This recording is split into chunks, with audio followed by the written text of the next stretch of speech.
Hello, good morning, and welcome to NewsFile. This is your most authoritative news analysis platform. And here on NewsFile, we put Ghana first. Now, as you may know, the Finance Minister has presented a mid-year budget review. We're asking that a rescue and relief budget to a COVID-19 ravaged economy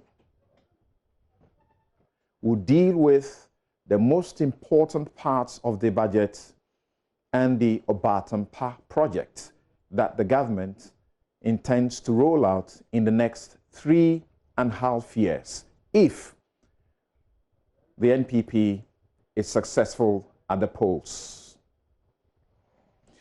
On elections, the voting registration exercise is ongoing. There's been naked violence perpetrated by politicians at the top. We examine the justifications, the more threats of violence, and ask how this can be stopped before December 7. The politicians must never be allowed to plunge this country into flames. We'll be right back to deal with the vexed matters. I'm Samson Ladi Anyanini.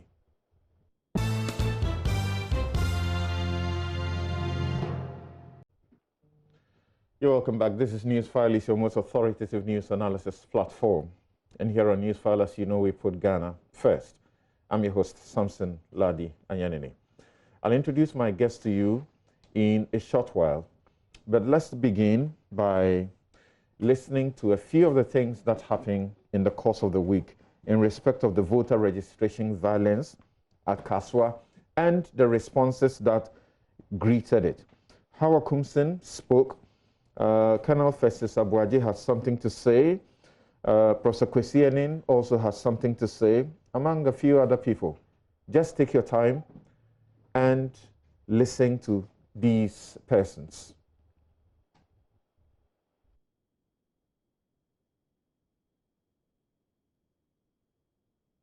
Party registration. Ufaha na ode mema any moto no mushia wa ha. Ya me de so obi ama me ma kwemu nti na nya masem. Na last week Thursday na me call self to Christ.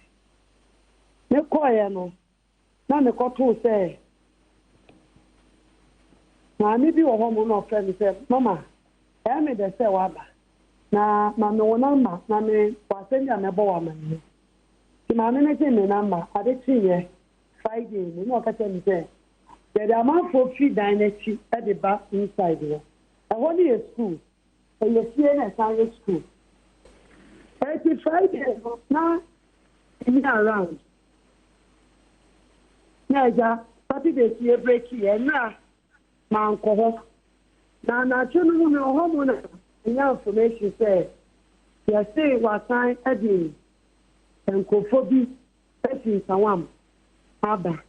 Now, no, I am Mr. Sanko for people, Mati, and Sawam, any other area. Have your mobile register. Now, the idea what kind of he said, the title. And why am I strong? I mean, they are 12 of my news order. 82 2 times am I MP now. 80, we see the information. I'm afraid I need to claim. Need to be international.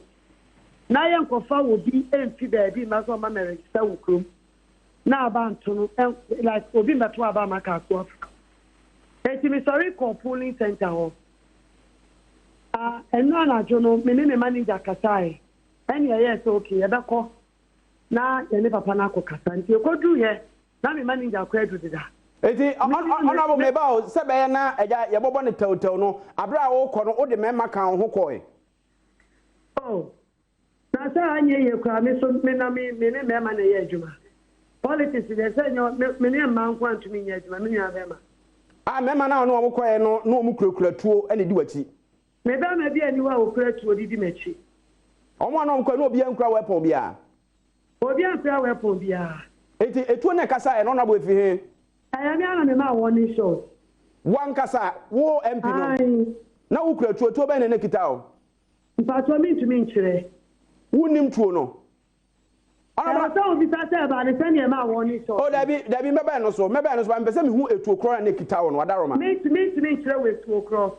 Honorable na say wo as an honorable member of parliament you think say wo kura tuo wonim tuo kro na wo to ana ada it means to be protected me ho. Obetimi protect but also hu tuo no because hu asem ba wo be ya no by all means.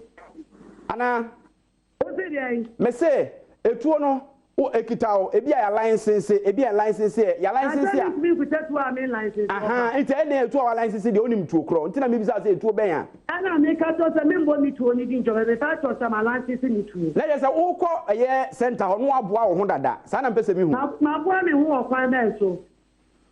Me a member of parliament. Eti me now na say me kuta ma put my dia me dey because we ni mo bi obekia. And I'm your banty. Let's go back to the first instance when that woman, gave her that confidential information. What should she have done? She should have informed the police that it had come to her knowledge that this activity was going on. She should have informed the EC that this activity, according to the information that she had, was going on. You see, the fact that she did not involve the EC, which has primary responsibility for the integrity of the process, did not inform or involve the police, which has the statutory mandate for law enforcement or public law and order, suggests that she had become the constituency chief law enforcement officer and was going to deal with the situation the way that she thought fit. In any case, who burned those bikes? Was it the hoodlums who burned the bike, or was it her men who burned the bike? Right. Or the bike? She must not try to extricate herself from the circumstances in which she has found herself. The honorable thing to do, and all of us might, or some of us might have been in that situation, the honorable thing you do is to take responsibility, accept responsibility, and apologize. Well, I think it's very disturbing. It's unacceptable. It's premeditated.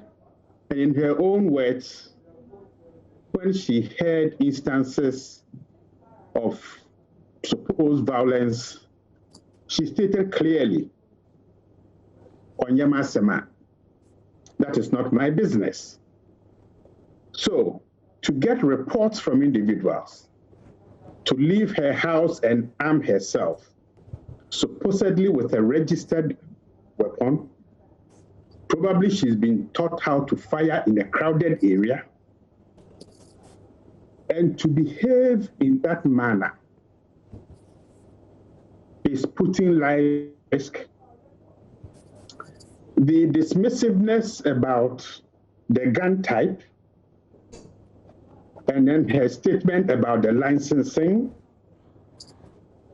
raises a lot of concerns. And I think both Mr. Nimako and my colleague, Mr. Friankra, have made their positions clear. But you see, politics is about serving the people of this country and creating an enabling environment in which development, stability, and peace allows us to perform. So it's up to the Inspector General of Police to handle this case. But it goes beyond the police service. This is our political culture. And it is my hope that His Excellency the President will ask Mrs. Hawakumsin to step aside by tomorrow afternoon, or probably dismiss her, because her behavior. We condemn in no uncertain terms such thuggery, sponsored and led by a high-ranking government official and lawmaker who is supposed to uphold the law at all times. Hawakumsin has, by this singular criminal act and the many others committed before, and her gang, together with her gang, and all that they've meted out to NDC supporters and innocent Ghanaians in the last couple of weeks, demonstrated that she is a gangster who does not deserve to occupy any public position of trust. And we join the many voices of conscience in our society to demand her immediate dismissal from office and her prosecution for these heinous crimes. In any civilized society, this gangster minister would have been arrested and made to stand prosecution by now. If you listened exactly, I believe you had reporters on the scene.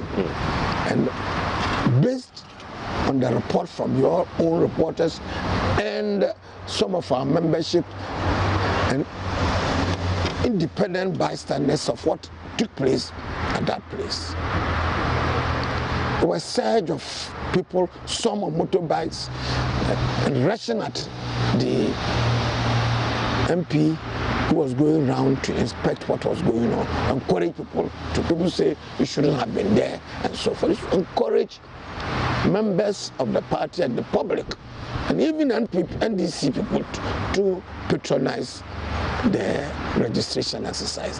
And then before she was there were people surging around and on motorbikes threatening. She felt threatened. It was a lady. The story that she's saying, which I have no reason to believe otherwise. And I felt very threatened. He was defending herself. And he didn't shoot at anybody. He fired a warning shot to keep people, to ward off the people who were coming too close. Some, I'm told, one of them used a motorbike to hit a car that was in it. That's what she says. That's what some people are saying. And check from your own reporters what took place. I think it's over-exaggerated. And people are exaggerated? It's over-exaggerated. Over-exaggerated. That's what I'm saying. Right. So you heard Hawa Kumson herself, the MP and minister, making the confessions and making the admissions about the fact that she actually opened the fire, gave warning shots by herself in self-defense. You heard Colonel retired Festus Abuaje. You heard Professor Kwesi Ening, Kofi Annan International Peacekeeping Training Center. You heard Reverend Paul Boafo, Chairman of the Christian Council of Ghana, Dr. Nyaho Tamaklo, Evans Nemako in charge of electoral, okay, we didn't have him speak yet, Elvis Efrie Ankra of the NDC, Freddie Blay, who is chairman of the NPP. Let me introduce my guest to you, and then we begin our discussion for the first segment of the show. Right here in the studio, our regular panelist, Editor-in-Chief of the New Crusading Guide newspaper, Abdul Malik Kweku Bako. Kweku, thank you for making time to join us. Thank you, my brother. Also here is Professor Ransford Jampo of the University of Ghana. Thank you very much for making the time, Prof. Yeah, thanks for having me. Right. And we will have another other guest joining us by Zoom. Professor Ransford Jampo is at the Department of Political Science of the University of Ghana. Professor Kwesi Ening, who is Director of the Faculty of Academic Affairs and Research of the Kofi Annan International Peacekeeping Training Center, joining us via Zoom. Dr. Theo Echampong is economist, political risk analyst, and senior fellow, Imani Africa. Dr. Echampong, thank you for joining us. Good morning, my pleasure. Great. Do we have Professor Ening on the line yet? Okay. So I suppose we don't have Professor Ening yet. So can we start? And let me begin with Kweku Bako. What do you make of what is going on, and what should we do? Let me deal with the specific case here. There's a history to what we are seeing.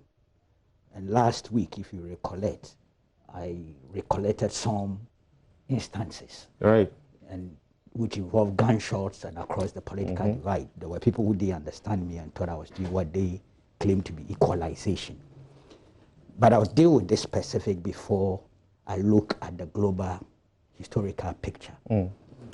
And sometimes it's difficult when we are doing these things because we are the same people who say, look, allow the state institutions to work, allow, in this instance, let the police conduct the investigations and complete it, build a docket, let us know what the details are, because there are still some gray areas, some questions that need to be asked. But I want to be very blunt. And look, what happened relative to the conduct of the member of parliament and a sitting minister of state, in my candid opinion, avoidable and inexcusable gaffe. Avoidable and inexcusable gaffe. Why do I say this? And I say this with all the recognition that I wasn't there. I wasn't an eyewitness. My observations and opinions and conclusions at this stage, and I'm being very fair, based on a variety of media reports, eyewitness accounts that I've heard, some police interventions here and there, and the lady herself's own views. Putting all together and doing a preliminary analysis of all the issues, I'm still convinced that what happened was avoidable and inexcusable. Why do I say this? Here we have a member of parliament, the sitting member of parliament for that constituency. Yes, a candidate potentially for, not potentially, she's obviously going to be a candidate for the coming elections relative to that constituency. She's also a minister of state. That place, it's well known as a hotspot or a flashpoint. That's why I said there's a history. Based on experiences and things that have happened there before, and also based on intelligence estimates by the security forces when they come to look at electoral areas and what makes them tick. So I assume safely that the member of parliament and the minister of state who is contesting that seat and so has some interest and ought to be policing the process according to law, as she said she was doing, would know that, look here, this is the situation. In any case, I hear that there was some information that had been sent to her earlier that indicated that some illegalities and, possible chaos could happen. And so that's why I asked myself, why did the member of parliament and minister of state proceed to that hotspot or flashpoint without some preliminary security protection for herself? She's entitled to it. And especially in a place that is a hotspot, making prior arrangements and going there with your bodyguards and some extra protection if necessary makes sense. And nobody can contest that. But if you decide that because your bodyguards or the state security are not immediately available, so you proceed to that particular hotspot, and for that matter, arm yourself, and we are proceeding on the basis that her claim that she had her pistol, which might be licensed, I don't know, but I want to give her the benefit of doubt. I don't think a minister of state will go around without a licensed pistol or gun, so I want to grant that. But to assume that you could go there and in this kind of situation seek to protect yourself in the name of self-defense, I think it's a poor judgment. Completely. Because see, you are not alone. Whatever you do, however you do it, has an effect, a collateral effect on the party you belong to, the administration you belong to, the constituency that you represent, and indeed the country as a whole. So I'm saying, and I've heard the analysis, the rationalizations, the justifications, self-defense. I've heard all those things. That are we not entitled to that? Don't we have to have a line? Say, look, it is what you do, where you do it, when you do it, and how you do it. Huh? The what, the how, the where, and the when. And who you are. So we're talking here of the who, the what, the when, the how, and the what. Then it raises all sorts of issues. So I can understand. There's something there called political solidarity. There's that animal there. All the parties too. They all do it. There's mistrust for the security services. But in this instance, I just cannot bring myself to rationalize, to justify, to reconcile. I just cannot do it. And we have to be very blunt and say these things as they are. Anyway, I believe this is just an introductory, preliminary observations that I'm making, because there are other details, there are other legs that we can deal with. Let's hear Professor Jampo. Well, his party, her party, the chairman of her party is a lawyer of a great deal of repute, I should think so, in this country, Freddie Blay.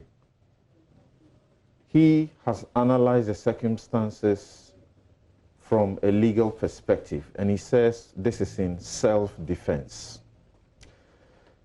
And if you remember, this is consistent with Freddie Blay at the start of this administration when, you know, hooligans of the party went to cause some commotion and were involved in some property destruction. He said they were exercising the Article 41 duty to protect public property. I'm talking about the invincible forces.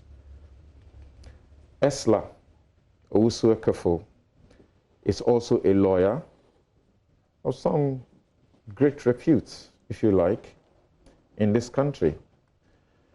She has also come to her defense to say that she did what is right. She did nothing wrong. Do you belong to the group that sees everything wrong about what she did? Like Kwekubako says, this is unavoidable, but inexcusable gaffe. It's avoidable and inexcusable gaffe. You know, I accepted to be here today just to speak my mind on what happened, you know. And I was thinking I was going to meet people on this panel who may offer defense. And in particular, I thought Kwekubako was going to try to rationalize or to offer a defense to it. And so I was very much prepared.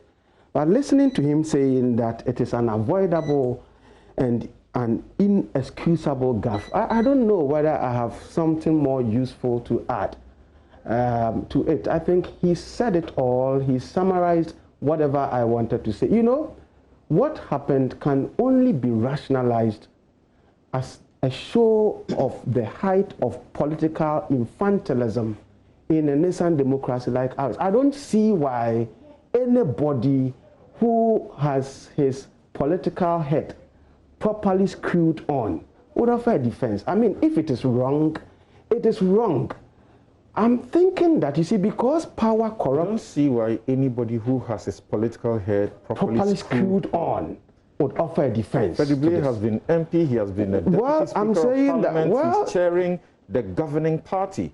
Esla Owusu-Ekafo is a formidable person. We're talking about the kind of politicking. And also in politics. I'm talking about the kind of politicking that occurs in advanced democracies that we all ascribe to. Can you not criticize without coming across as insulting? No, I'm not. I think I want to be blunt here. Okay, I just want to be blunt. I don't mean to insult anybody. I think we are growing a democracy, and so when it is wrong, we must be emphatic and say it. If it is right, we must commend it. Okay, so my point is, you see, power corrupts, and absolute power corrupts absolutely. And in my view, I think going forward, we must think about schooling people about the exercise of power, particularly when they are in power. Otherwise, they would throw needless collateral dents to regimes and give cheap political ammunitions to their opponents so that they will use these ammunitions against them. And so I think that it didn't go well, and the regime and its heads or leadership must come out openly to say that, well, this didn't happen well. Just apologize and let us go on, so that the regime extricates itself from the blames and some of the negatives that may be associated with some of these things. And generally, in my view, I think what happened is a display, it's also a show of a fundamental lack of confidence in the security agencies. You see, since 1992, we have demonstrated lack of confidence in our security agencies. Why? Because we have politicized the security agencies. And so the opposition won't trust the security agencies. Those empower themselves. You also not, sometimes they don't also trust the security agencies. Otherwise, if you really trust in the independence and the credibility or the efficiency and effectiveness of the security agency, then the most important thing that she would have done when she was informed that there was something untoward going on would have been that, well, let me call the security agencies and alert them. And I'm sure, given her stature as an MP also, and also as a Minister of State, they would have listened to him to go there to ensure that there is peace and calm. But it is not within her right to go and restore calm or to go and resolve issues, at the polling, at the registration center, where you have Electoral Commission officials there, and then also you have security agencies there. And so for me, I think she goofed, and going forward, as a long-term solution, there's a long-term solution, but in the short term, I think the practice of members of parliament and political appointees or officials touring registration centers and also touring voting centers, I think we should discourage it, because when they are going there, they won't go alone. They would go with people. And so if we are contestants, you go there with your loyalists, party loyalists. I also do same. There would always be some level of clash, and there will always be some level of provocation that will bring about some form of violence. And so what are you going to do at the registration centers? Don't you have agents there? Don't we have security officials there? Let them work.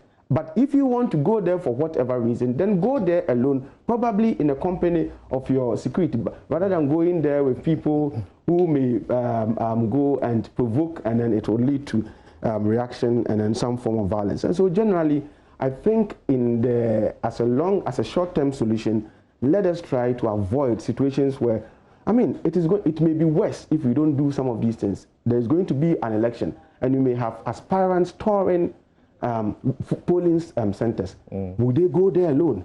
They will go there with people, they are loyalists.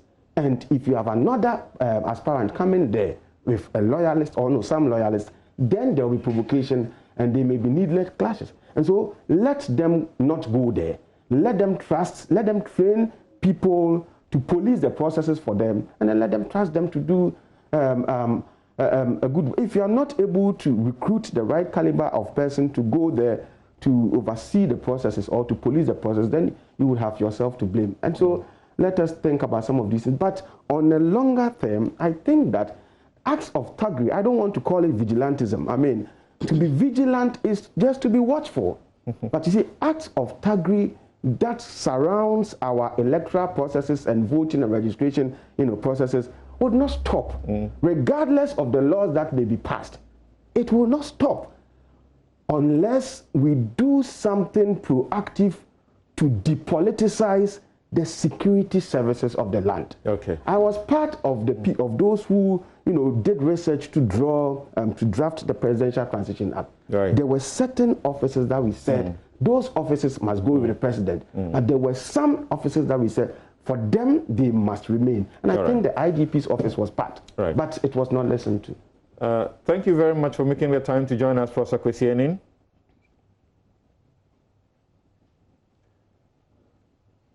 Professor Kwesieni. Yes, thank you. Good morning. Great.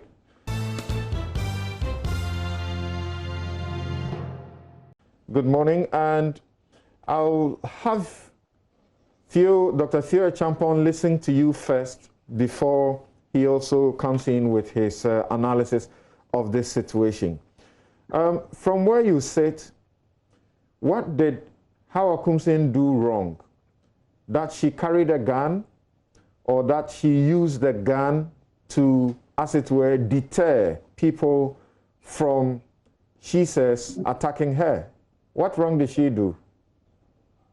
Well, the trend of your questioning and your choice of words presupposes that her narrative is objective and correct.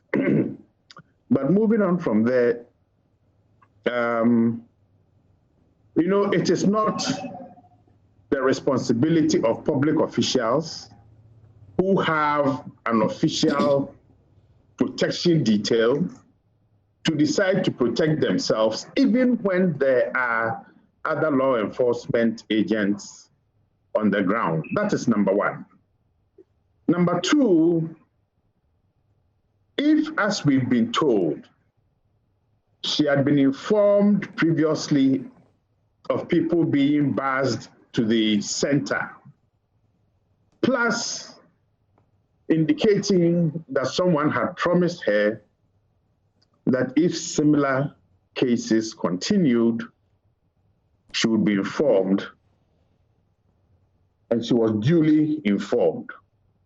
By picking up that gun and heading towards the registration center, it gives a sense of premeditatedness, that she suspected or thought there would be something, and therefore she armed herself. Okay, so her argument that she felt threatened still does not hold water. Now, if the video that we've all seen is the basis or the partial basis for this conversation, then I think we can count about 4 or 5 police officers, quite a number of the people not wearing face or nose masks, and one wonders why she thought it was necessary for her to fire that gun. My final point before Theo comes in is that if she did fire the gun, as she herself has said, then why were 3 other men and a pistol brought to Cape Coast, and not she herself accompanying them, probably in her own private vehicle, since she had confessed to having fired that gun? So there are quite a number of inconsistencies in the story. So right now we need to do the forensics, we need to get the ballistics done, we need to see whether we have residue, gunpowder residue on her hands. I heard this morning from the PRO of the Central Region that it's a licensed gun, but we know the licensing regime in this country. And this particular case has taken on a rather dramatic and unfortunate, political twist. Public officials who are entrusted with public office are held to higher virtues. And therefore, part of the opprobrium around this particular behavior and action relates to her demeanor in the video, whether she could not have waited for her official bodyguard, whether she could not have resorted to the police officers on the ground. So there are quite a number of ethical issues involved, but also practical operational issues involved. Now, I heard Professor Jampo talking about the police service and their behavior.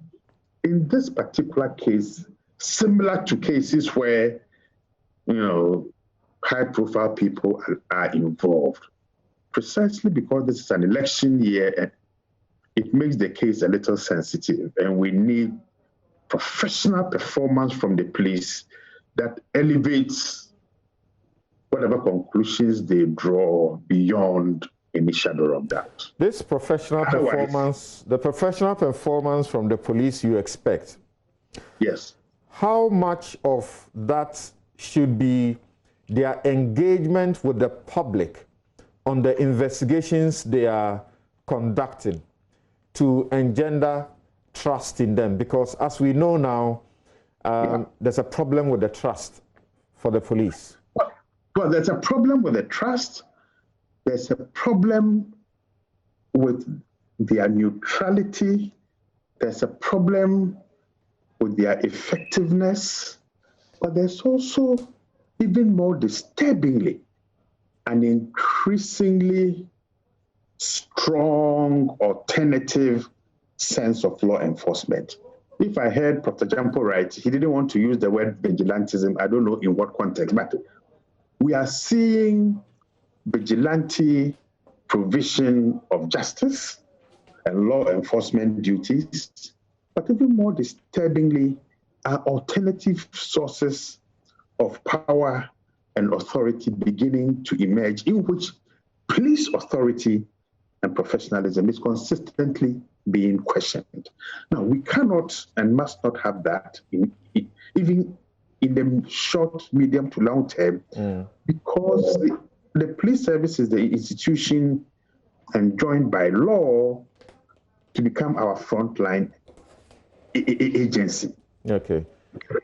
So it's crucial and important in this case that their performance of their duties routinely, and in this particular case, it's above reproach. Right. So the same problem that we may have with her, side of the story, which you prompted me that the way and manner I projected it may suggest that it's an objective view, which clearly is not, because she's involved.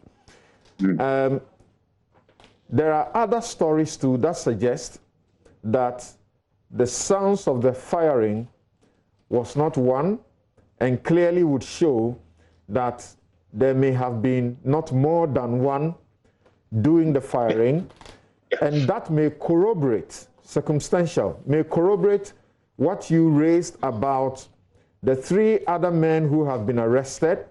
The 3 men, not other men, because she herself, as we know, has not been arrested. The 3 men who have been arrested and charged with the offense that you may have expected she rather will be charged for her confession. Yeah. What do you make of that? Now, this case has multiple ramifications and, ancillary aspects to it. And this is where the forensics should come in. If the video is replayed in a soundproof room, the speed of the shots slowed down, multiple sounds enhanced, and then disaggregated. That would give us how many shots were fired, from what type of gun, and then, of course, we need to get the casings, the bullet casings. So that is the shooting technical part. Now, there were 2 aspects to her recollection of the story. One, that the gentlemen who traveled with her to the place were not armed. Yes. And there is an assumption, or there's a presupposition based on her own statements that she was the only one who was firing. Now, this is almost becoming similar to the Zapruder case in the assassination of Kennedy. Now, if she did not fire herself based on the forensics and then the ballistic test, now that creates yet another problem for her. A public office, lying within the public space about an incident that she may not have necessarily, taken part in. So whatever way we look at, this particular case raises concerns with respect to that particular incident. But I think there are broader issues about violence in our politics, the currency that we give to violence, gun registration laws, access to proliferation, the kind of training that we give to individuals who are issued with gun licenses. Yes, Prof, we'll deal with that after we hear from Dr. Theo Champo. But before that, actually, what we understand is that it is 4 suspects that the police dealt with, who were taken to the court, the circuit court in Cape Coast, and were granted bail to the tune of 30,000 each, with 2 sureties, one of whom must be a government worker, and whose salary must be a net of 2,000. Now, in the circumstances that these have been arrested and charged and placed before a court and granted bail, and the confession is that she was the only one who had a gun and fired warning shots, is the police able to take her on and charge her with the same offense they have charged the others? Well, I mean, I don't know the legalities of this. Now, I can see that Theo has a very pleasant, amused smile on his face. And I think it's quite nice that we're able to smile about this serious case. Now, that puts police professionalism and accountability at stake also.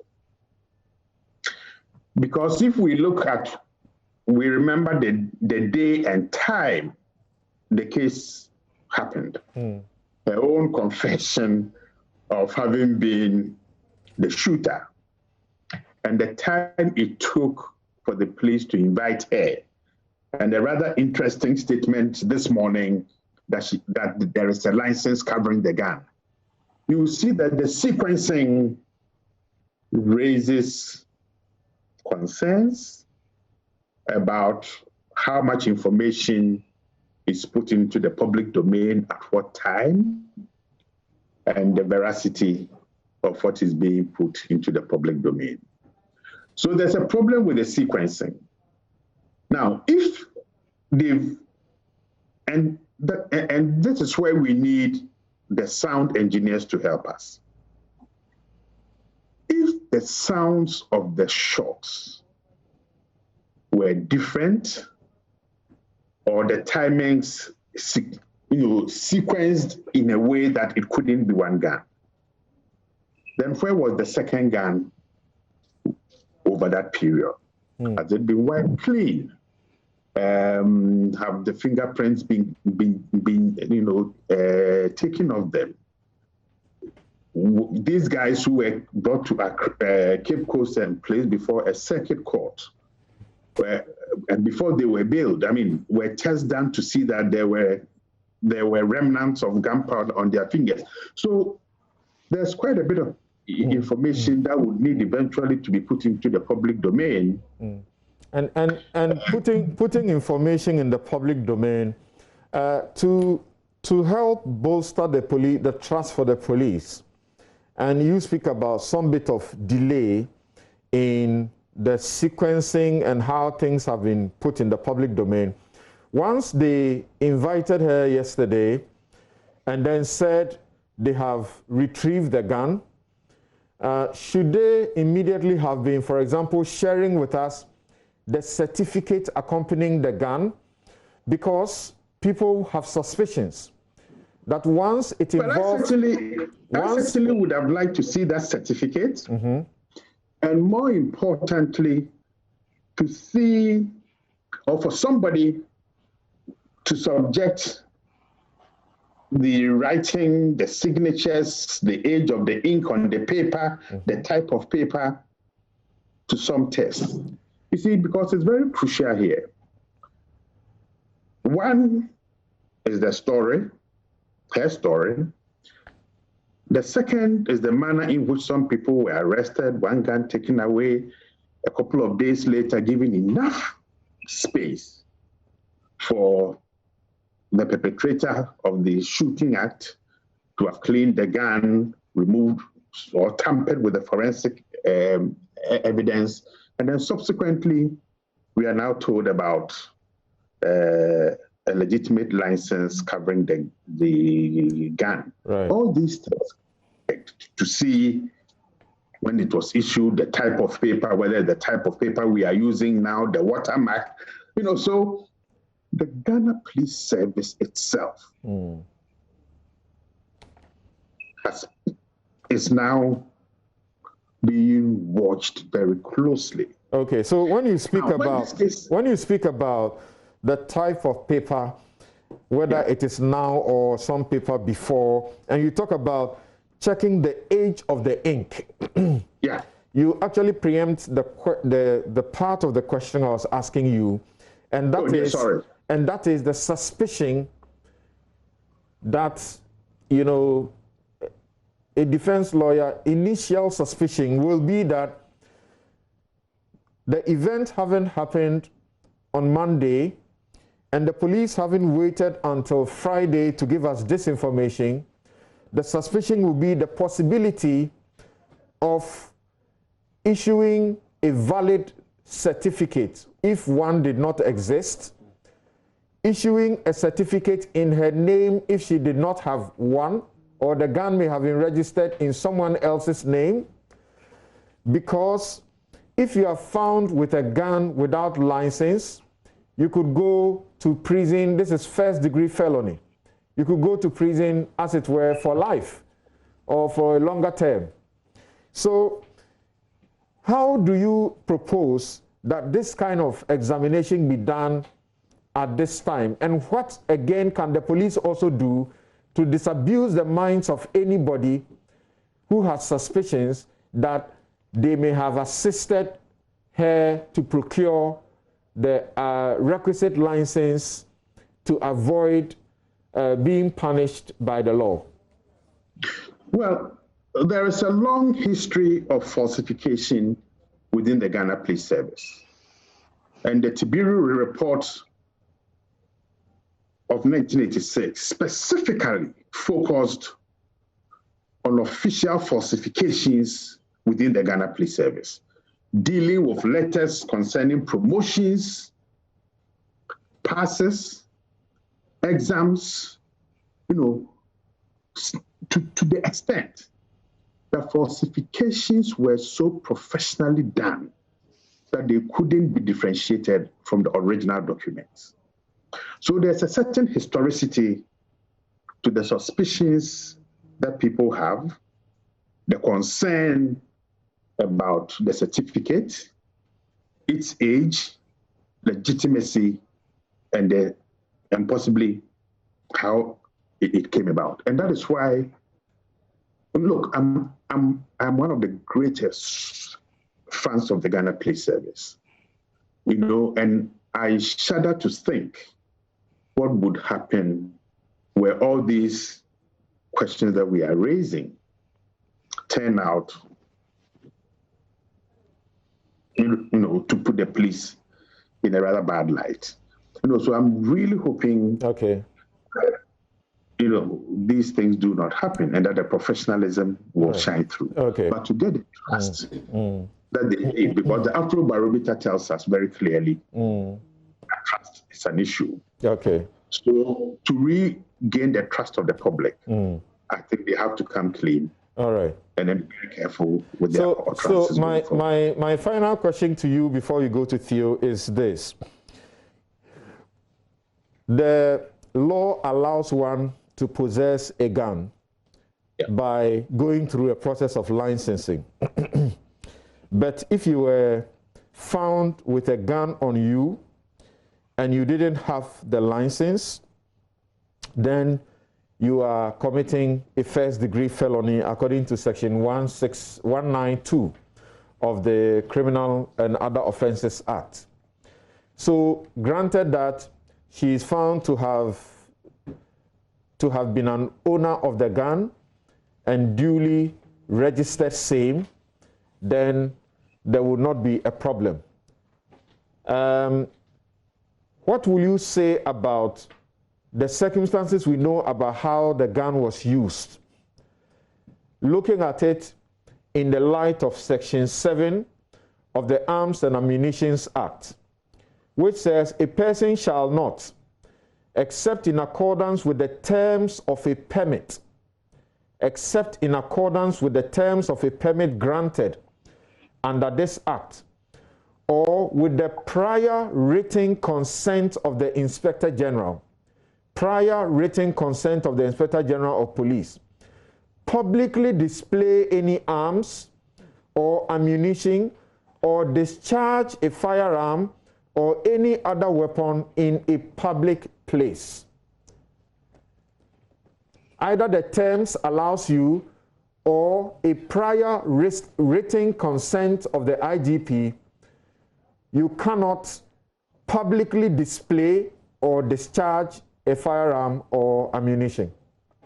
Yeah. So for example, you know we love our musketry in this country during festivals. Mm-hmm. Even to fire those muskets, you would need a police permit.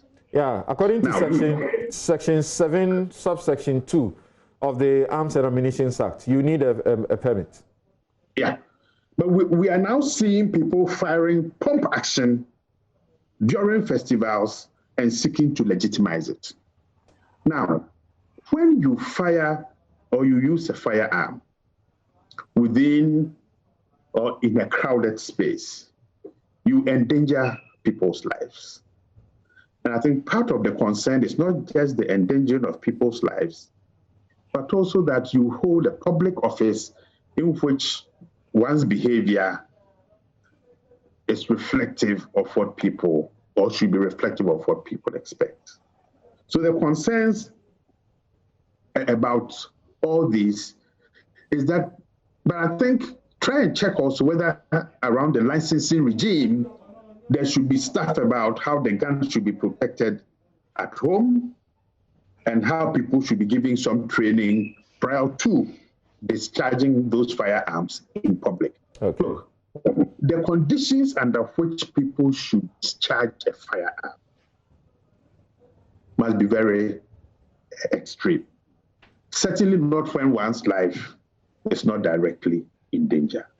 And I think from where I sit, wiggling out of this situation is going to be quite tough. Okay. And I think it's important for the trust issues that the police service itself is as professional as possible in getting to the bottom of this. Wriggling oneself out of this is going to be very tough. Under Section 192 of the Criminal and Other Offences Act, she cannot be prosecuted unless with the prior written consent of the Attorney General. That's the party she belongs to. What does that tell you? Once more, you are raising important trust and professional issues, okay? And you are raising even more ethical issues about the balance between the party interests as compared to the national interest, okay? That when party interests or the individual behavior of a party member flouts national rules and regulations, then I think the public interest must supersede the individual and the private interest. Thank you. Now, when this case happened, I made a certain connection that dependent on how the police service acts and the state and its institutions act in this case, it will be the single most deterrent action against people's compliance with, say, wearing the nose mask. And I've just traveled over 250 kilometers this morning, and in all the areas that I traveled, there were policemen present, crowds, and people were not wearing the face mask. Yeah. Okay, we cannot differentiate between our individual actions and professional behavior and expect to superimpose another type of rules and regulations on people when we have failed to be consistent. So when I return from Dr. Theo Champong, I'd like you guys to help us understand whether you agree from the views expressed about the president taking action against her, whether that is something that ought to happen. And if that doesn't happen, what will that mean? As for the face mask matter, many people don't seem to be wearing it, particularly in the deprived communities. I was in Kumasi in the course of the week, and you know, Sir John's 1 week was happening, and so you had quite an activity in Kumasi, movement in Kumasi, and I saw quite a good number of people not wearing the face mask. I was surprised. I literally had to instruct people I saw and met to wear their face masks. Some of them had them in their pockets. Unfortunately, someone had a face mask, cloth face mask, had worn the face mask for about a week without washing it. Wow. All right. Now, Dr. Theo Champong, I don't know if you can begin your analysis from Professor Jampo's, position that no politician should be doing the business of policing the registration process. Is that one way to avoid this? And is that just a justified call? Yeah, I mean, good morning once again. And I will come to your question in a second, but fair. I think we must not mince words here. We actually must all condemn the actions of the minister, and in a way that tends to perpetuate what we've seen historically over the years in terms of, acts of violence, thuggery, vandalism, vigilantism, etc. That often tends to be a prelude when one is getting into national elections, i.e. presidential, parliamentary elections, or even, during by-elections. But I think, and coming back to your question, you asked, at the core for me of all of this is that fundamental trust deficit that we have, as a country, and the trust deficit we have in institutions carrying out their mandate. So you ask yourself, why would the minister, actually want to go around some of these centers acting more or less like the policing authority or the security authority? It just belies the point that most of us don't trust, the processes that have been set aside to work in a way that inures to the collective good or to the collective public good. And for me, the minister is actually no exception. You can go back most recently to the Carlos Ahenkra issue, similar things where the guy, went to the center ostensibly to sort of, police the outcomes of those activities. But in this particular case where he went or she went in there and we saw some violent confrontation coming or resulting from those actions, like Uncle Kuku said, I think it's totally avoidable. There's actually no need for her, being in that particular place. And even if she was there, if you look at the actions or her statement, she went in there, thinking that there was going to be some violence, and therefore I have to carry my gun or whatever implement with a view of, protecting myself.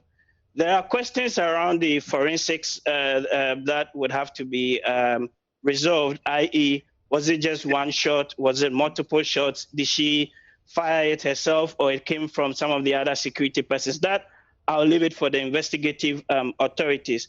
But I again think that the minister must step aside for investigations to be carried out at the minimum, or her position has actually become untenable. We must hold these persons to a higher standard and a higher rigor, because they are part reflective of the society that we live in.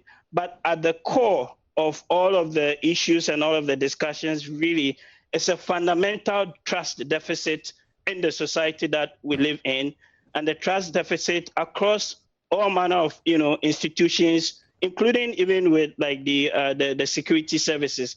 And you can go back to the whole do or die, winner take all mentality of our politics, that I must be there to protect or safeguard those registration processes, because then the outcomes will not inure to me or to my party. That's sort of my initial comment around that. I personally don't think that the minister should actually have been there. But the reason why she went there is because of the fact that we don't trust our institutions to work, and we've more or less superimposed the authority of policing these processes on ourselves, and that's something that we have to address fundamentally as a society. So those are my kind of initial preliminary comments. Well, so there is a heavy suspicion, which clearly appears to have some bit of reliability in it, including journalists speaking to some, police source to suggest that she didn't fire this arm and that she was covering up for someone who did but doesn't have a license. What do you think the police can do in the circumstances to avoid people thinking that it is in complicity rather than engaging on a process to prosecute? And coming at a time, some people have attempted a certain, funny comparison. In the Efutu constituency, the NDC's parliamentary candidate, who is also an entrepreneur, James Kofi Annan, has been taken to court. Guess what? His crime is that he told the police commander in his face that you are the chairman of the committee, and so what? You are the reason why we are not enjoying peace in Winneba. He challenged the police officer, who is a member of the elections, the committee that does the challenge. If your citizenship or something is in dispute. And all he told this police officer was, if you are the chairman of the committee, and so what? You are the reason why we are not enjoying peace in Winneba. For this, he has been taken to court and he's been granted bail. He's facing prosecution. So some are suggesting, if something as, fickle, so to speak, as this is being prosecuted, why is Howard Kumsin, for example, the police going to her home or actually inviting her? They seem to be treating her with kid gloves. What can they do to take that perception away and to rather suggest that they are rather ready to prosecute even the slightest, act that is criminal in nature? Yeah, I mean, I will start off with a general comment. Look, we live in a country or a society where the petty thief or the person who steals a goat sometimes, would get sentenced to 10, 15 years, or more. And those who have the clout or the means, or political leverage are treated with kid's gloves. That is the underlying reality of the society that we live in, and we must all accept and confront that. But specifically on this issue, I think there are probably two outcomes, all pending on the investigations that would be carried out. So one, did the minister indeed fire the gun? And was it, one or multiple shots coming from her? If she did she have the license, and rightfully so? And under what circumstances was that firearm sort of discharged? That would lead you to one set of conclusion or outcome. And the second outcome then would be, okay, if the minister did not fire the gun, and as we are being made to believe perhaps she's covering other people or persons, then clearly she would have been lying, in here. She would have committed, I think, an act of perjury, which would be inimical to the high office that she occupies. She's no mean person. She's actually a minister of state.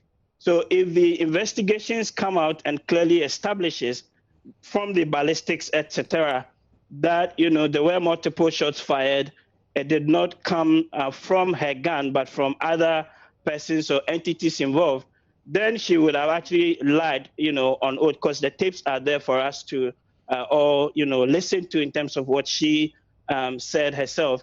And in that case, she should be, her position is untenable. She should, be removed from the role that she occupies.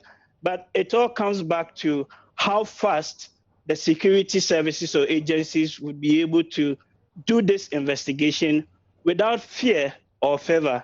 Okay. And it's always been an issue, so we've seen lots of cases like this that are politically, you would argue, sensitive.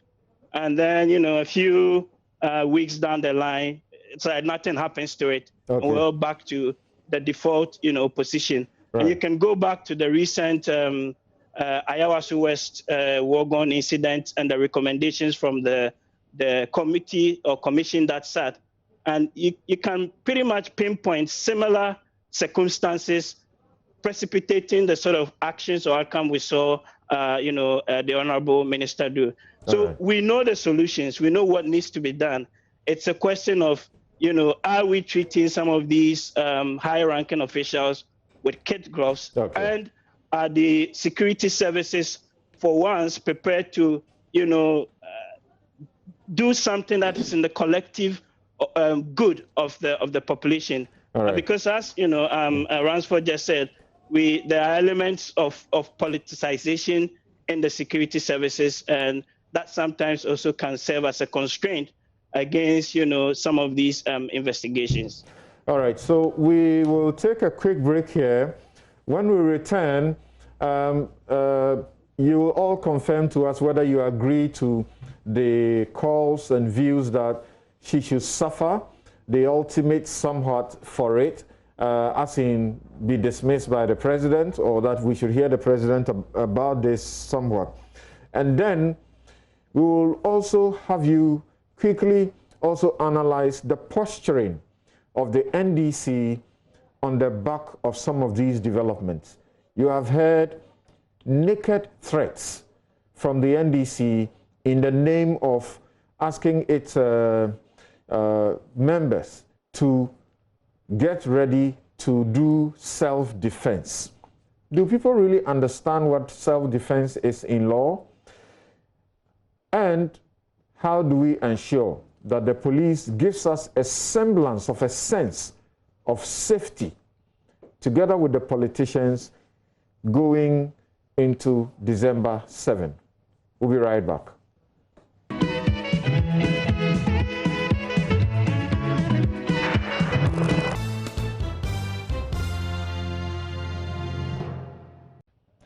You're welcome back. This is NewsFile, it's your most authoritative news analysis platform, and here on NewsFile we put Ghana first. Now, I need just 2 minutes or a minute of a comment from you each. Then we move on to about a similar time to look at the posturing of the NDC. You have heard Elvis Afriankra.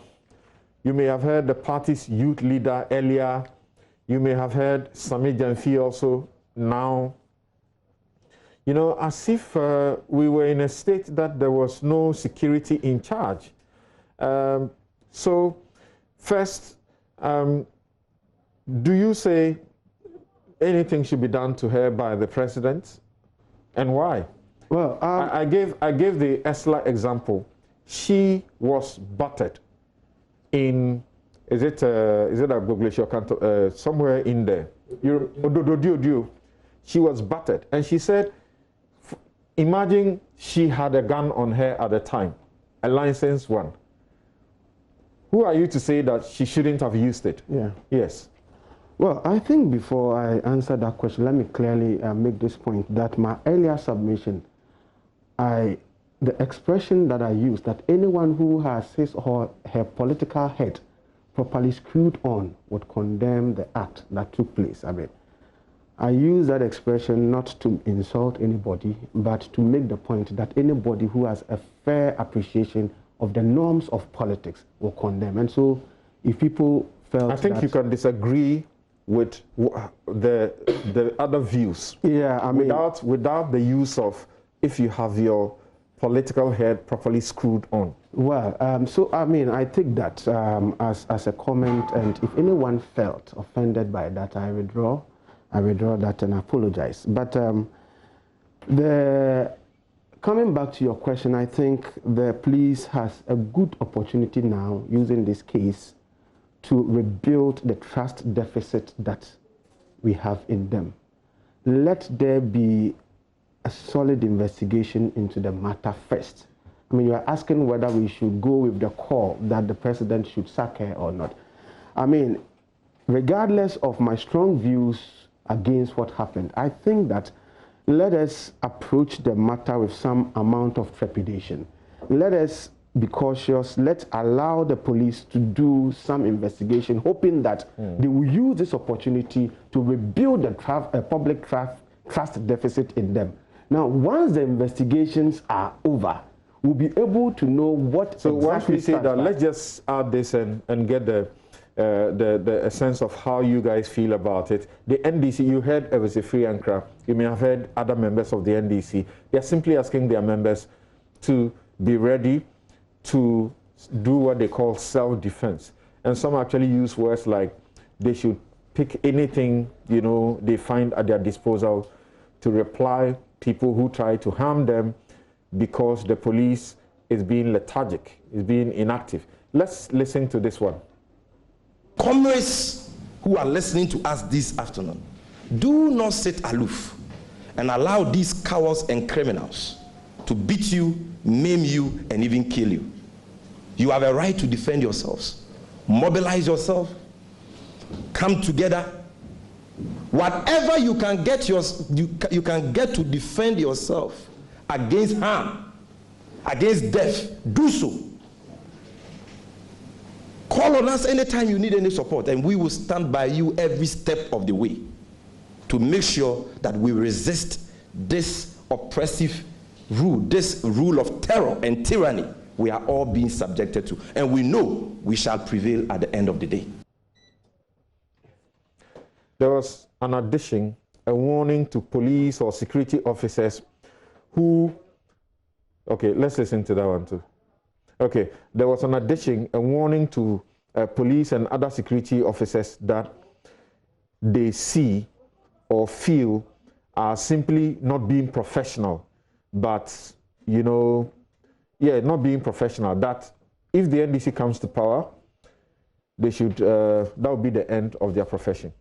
Well, there's no law that prevents us from self-defense, especially when you are being attacked. And so if he's calling on people to defend themselves when they feel they are being maimed and all that, naturally we have the instincts to defend ourselves and all that. But I'm not too comfortable with the way a manner is gone about it, because it looks as if that you are encouraging people to be taking the law into their own hands. We may have trust deficit in the police, but I think we should find appropriate ways of going about situations like this so that we do not appear to be inciting people to be taking the law into their own hands. As for the warning he sounded to the police, I think, to be fair and to be honest and to be blunt, he spoke what is in the mind of every politician in opposition.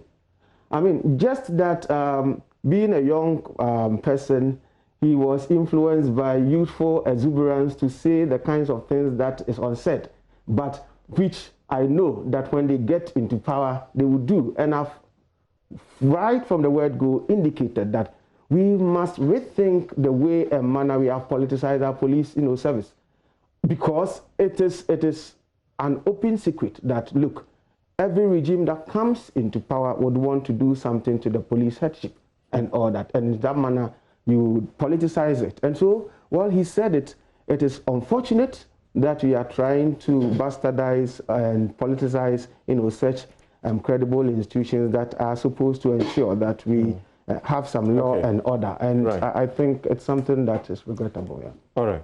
Yes, Kuku, what do you say? This political talk. It's politics. They all do it. The Catholic Bishops' Conference is concerned. The Christian Council is concerned.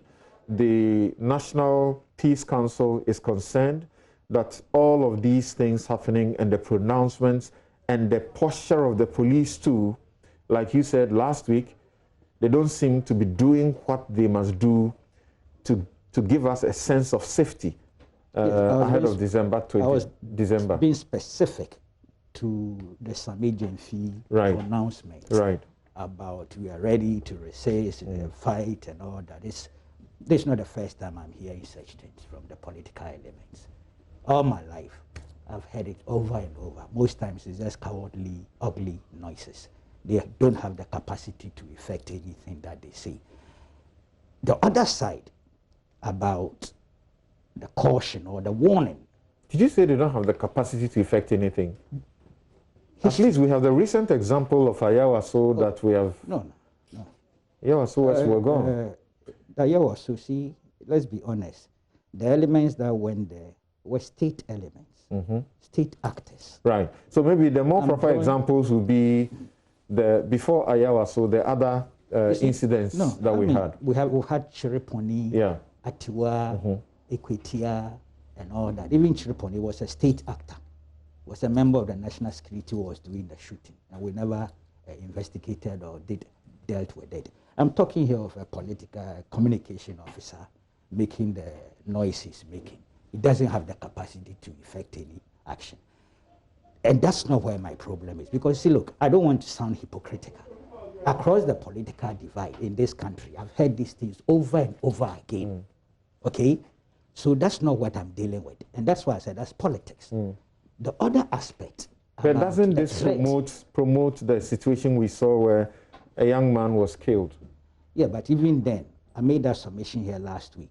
Subsequently, I'm being told that it was just a tragic coincidence of the young man's presence being there. There are people disputing as to whether it was politically motivated. But it means the police ought to investigate. Murder is murder.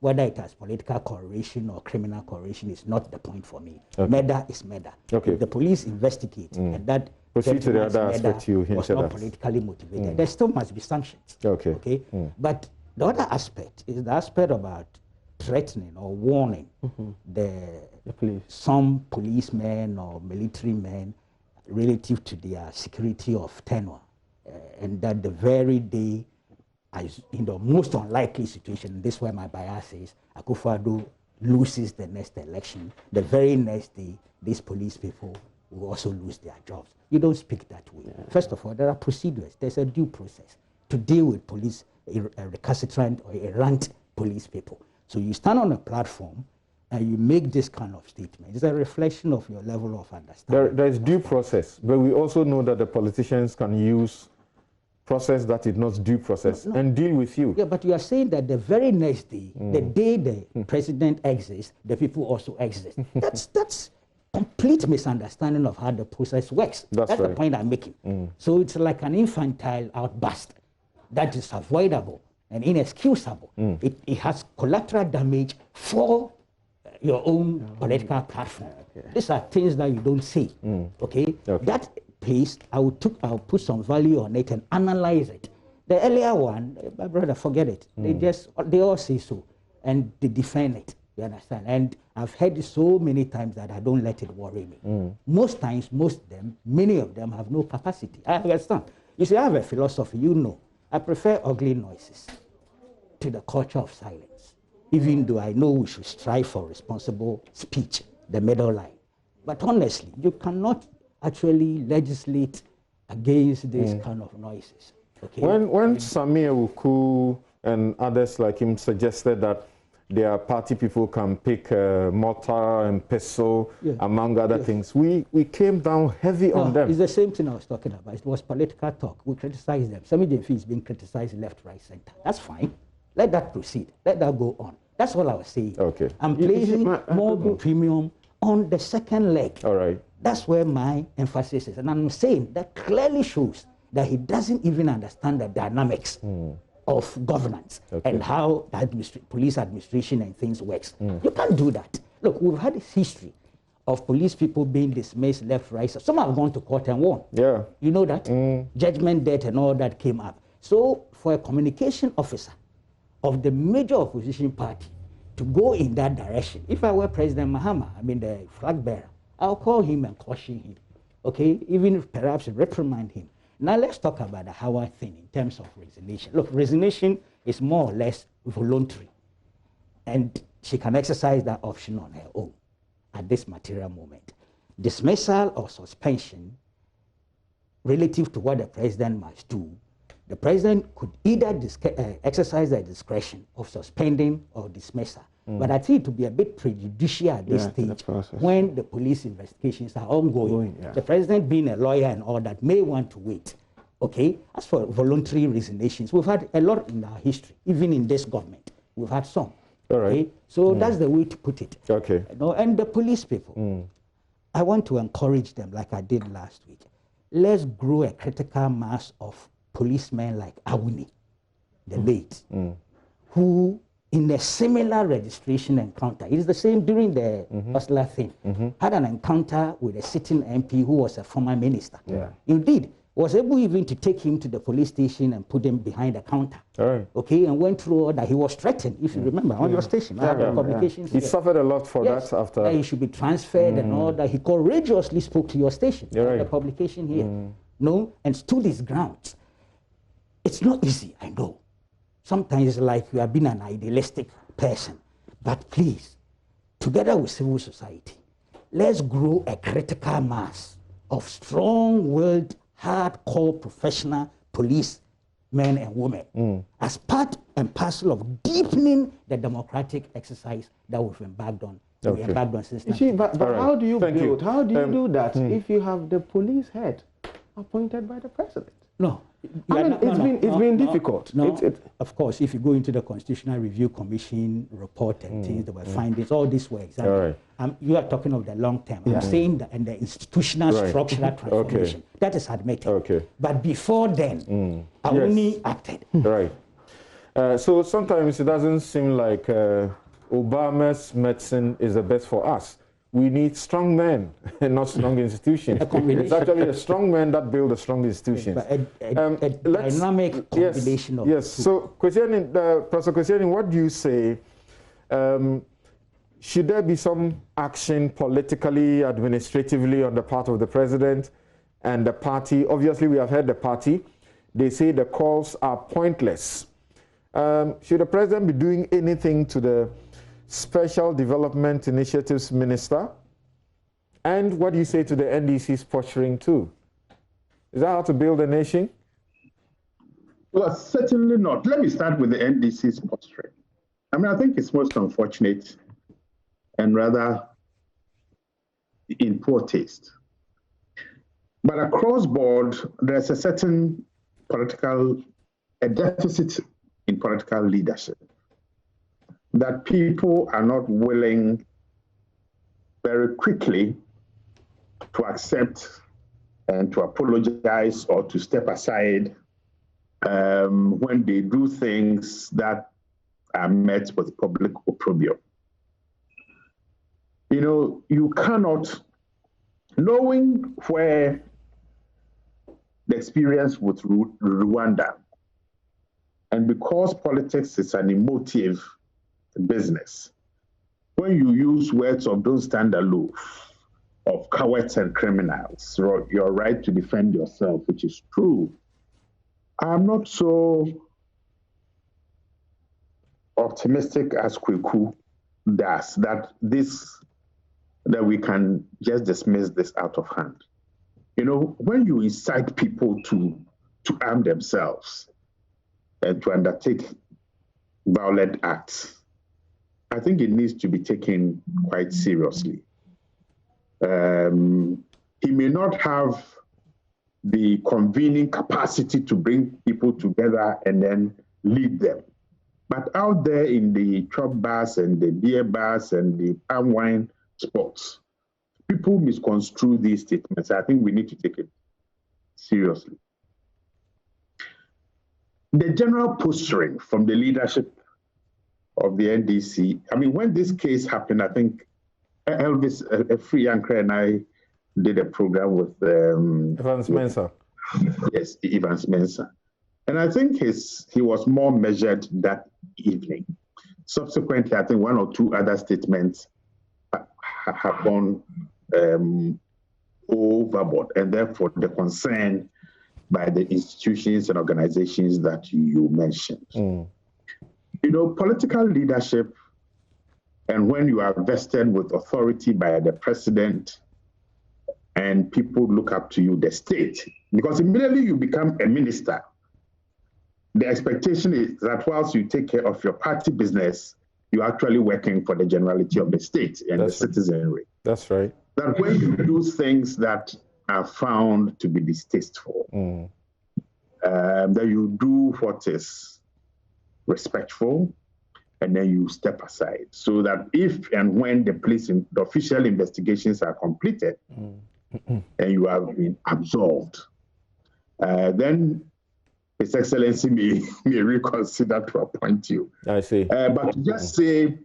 and I think her political advisor or something said, she's not moving an inch. I mean, there's a certain disrespectfulness to the general populace about the concerns that have been expressed. And this comes back to the earlier point. Did she do this act herself? Were there multiple shots? Or she decided to use her position to cover other people in the hope that, being a minister, that there could be some elite consensus and agreement that will get her off the hook. The insider information, I like I suggested to you earlier, is that she actually didn't do this. She was covering for someone else who didn't have the license.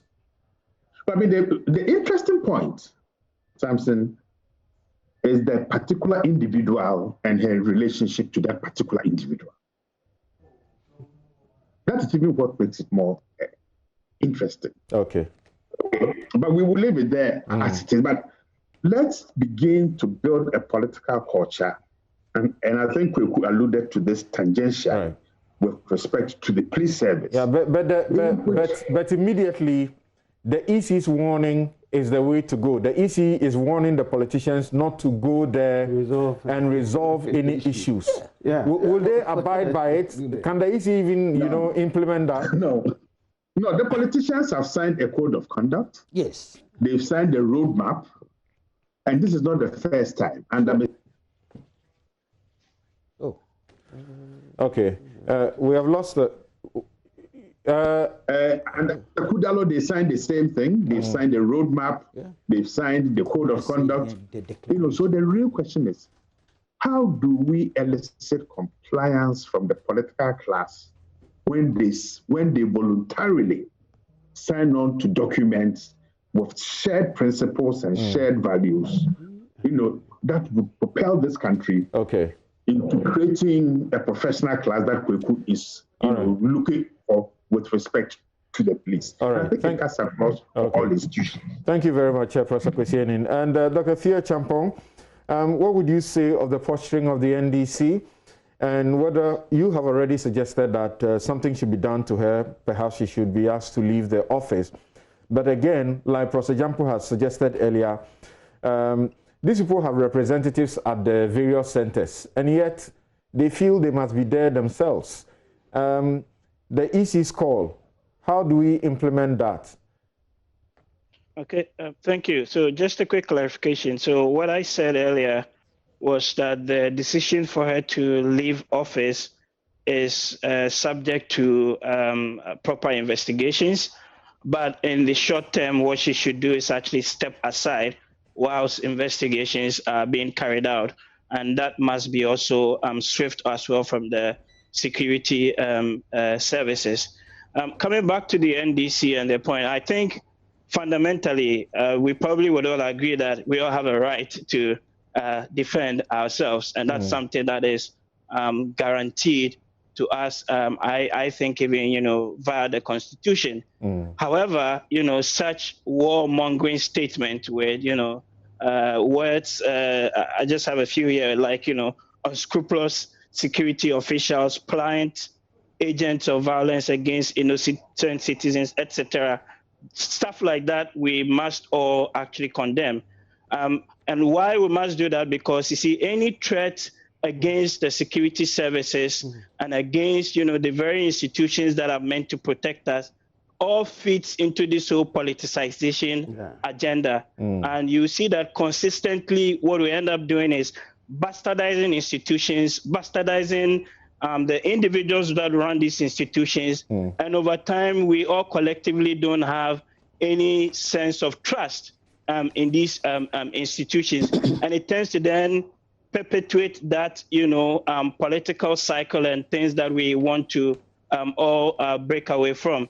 But what it also reflects is a sign of the underlying politics that we have been accustomed to over the last 25 or 30 or so years. So I think, in effect, we are often treating the symptoms rather than the root cause of the issues, i.e., the institutions doing their work, but more importantly, the whole issue about, winner take all, competitive clientelism. And it's like, if I am in power, then all power and authority belongs to either myself by virtue of being a minister or by my party. And there's no consensus building across, like, the political divide. That is, for me, I think, the root cause of the issues that we must deal with. Other than that, we will still be treating the symptoms. And 4 years in, 4 years out, these, vigilante of... Okay. Thank you. Thank you very much, Dr. Theo Champong. And this is where we will end this topic. Before we go for our next break and return to deal with matters of the economy, Sami Jemfi sends a message and he says that, as I indicated at our Monday press briefing, an overwhelming majority of our security officers are men of integrity who are performing their duties professionally and ethically in the national interest. And we respect the sacrifices they are making for this country and are committed to equipping, supporting, and promoting them, as well as respecting their independence under a future NDC government. However, there is ample evidence to show that a few unscrupulous elements in some form in some of our respected security agencies who have lent themselves to the oppressive and lawless Akufo-Addo government as pliant agents of intimidation and violence against NDC supporters and other innocent civilians. I maintain that those few bad nuts are giving the respected institutions they belong to a bad name, hence not fit to wear the uniforms they are wearing. My message to them is simple. They are not above the law, and the law will soon catch up with them. Okay, you didn't really say law will catch up. You said they should get ready to move out. But thank you. I read a good portion of your message. Can't read all of that. When we return, we find out how Ken Ofori-Atta, the finance minister, is going to rescue an economy that has revenue expected to fall short by 13.6 million Ghana cedis of the budget target of 2020, and at the same time expenditure is to increase by 11.6 million. What are the implications of these? A government that did not plan to spend, as it were, 300,000 for COVID test kits, 100,000 contract tracers, extra allowance for frontline health workers, income tax exemption for health workers, free water, costing over 275 million for citizens, electricity costing over 1 billion Ghana cedis for over 50% of the population, 600 million support for small and medium scale enterprises, and 54 million in making dry food packages and hot meals to the people. These were not planned for. How do you take care of all of these and keep the economy afloat? What exactly is that ambitious Obatampa project, the Ghana Cares project? We'll be right back to deal with all of that.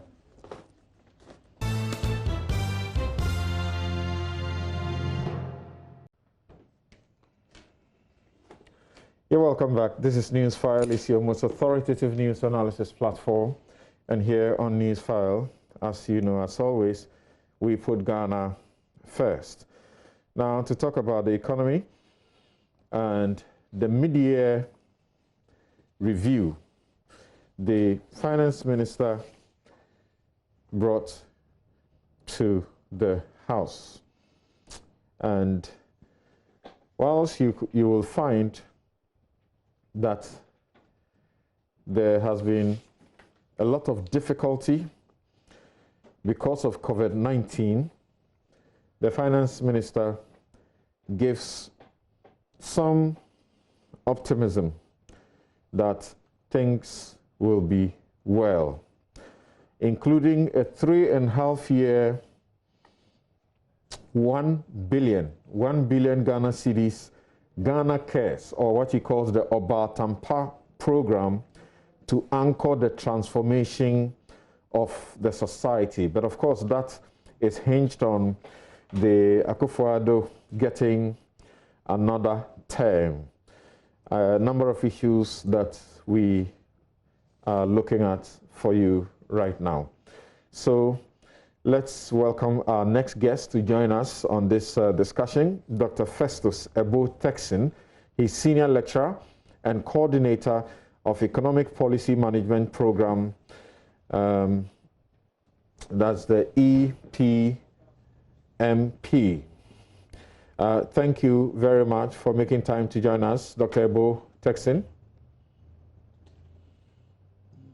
Thank you, Samson, and good morning to your viewers and listeners. Great to have you once again. Okay, so thanks to Professor Jampo and to Professor Kwesi for joining us for the first segment. Kokubako insists that we should let him go home and listen to you guys. But we also insist that we want to have a perspective on some of the issues as far as the budget is concerned. So let's begin with Dr. Ebo-Texin. When you look at the mid-year review, the finance minister is very clear in letting us know that we didn't prepare for a number of things. Of course, we all know that we didn't prepare for COVID-19. Now, he says that revenues are expected, the expected shortfall will be 13.6 million Ghana cedis. That's of the budget target for 2020. And yet the expenditure is to increase by 11.6 million.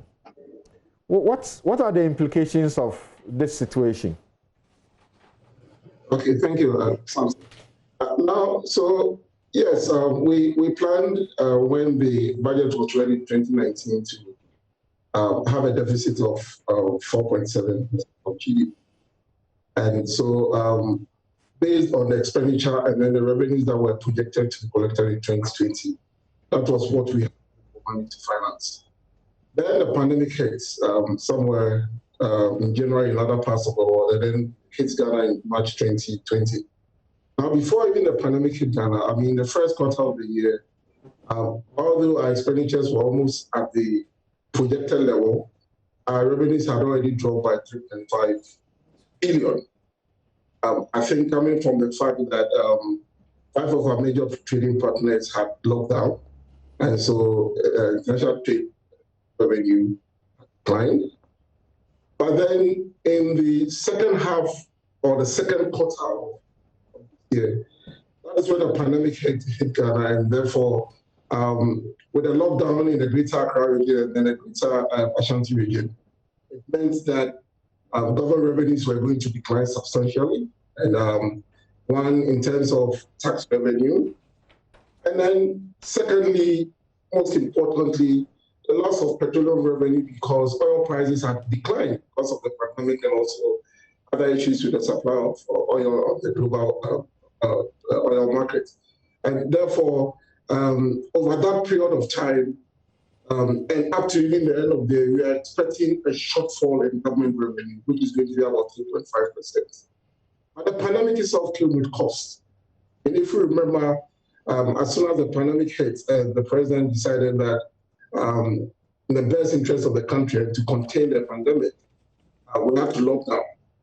We had to come with some additional costs to the government. In the sense that households were going to be affected, businesses were going to be affected, and therefore there was a need for some government supports, given that these businesses and households pay taxes. Therefore, in times like this, you always expect the government to come up with something to help, to minimize the suffering that individuals would be taken through because of the pandemic and loss of jobs and businesses and so on and so forth. So remember that we're giving 3 months free water and a subsidy of 50% for electricity. That was a huge amount of money, over $1 billion Ghana cedis. And also, in terms of taking care of the vulnerable in our society, those poor households, by giving them food, and also an increase in our expenditure in health, which we all planned for, because we had to make sure that we procure the equipment that was needed for the frontline workers. And also government came up with some initiatives to provide incentives for those who are at the front line of helping to contain this pandemic. And all of these came with a huge expenditure outlay that was totally unplanned for.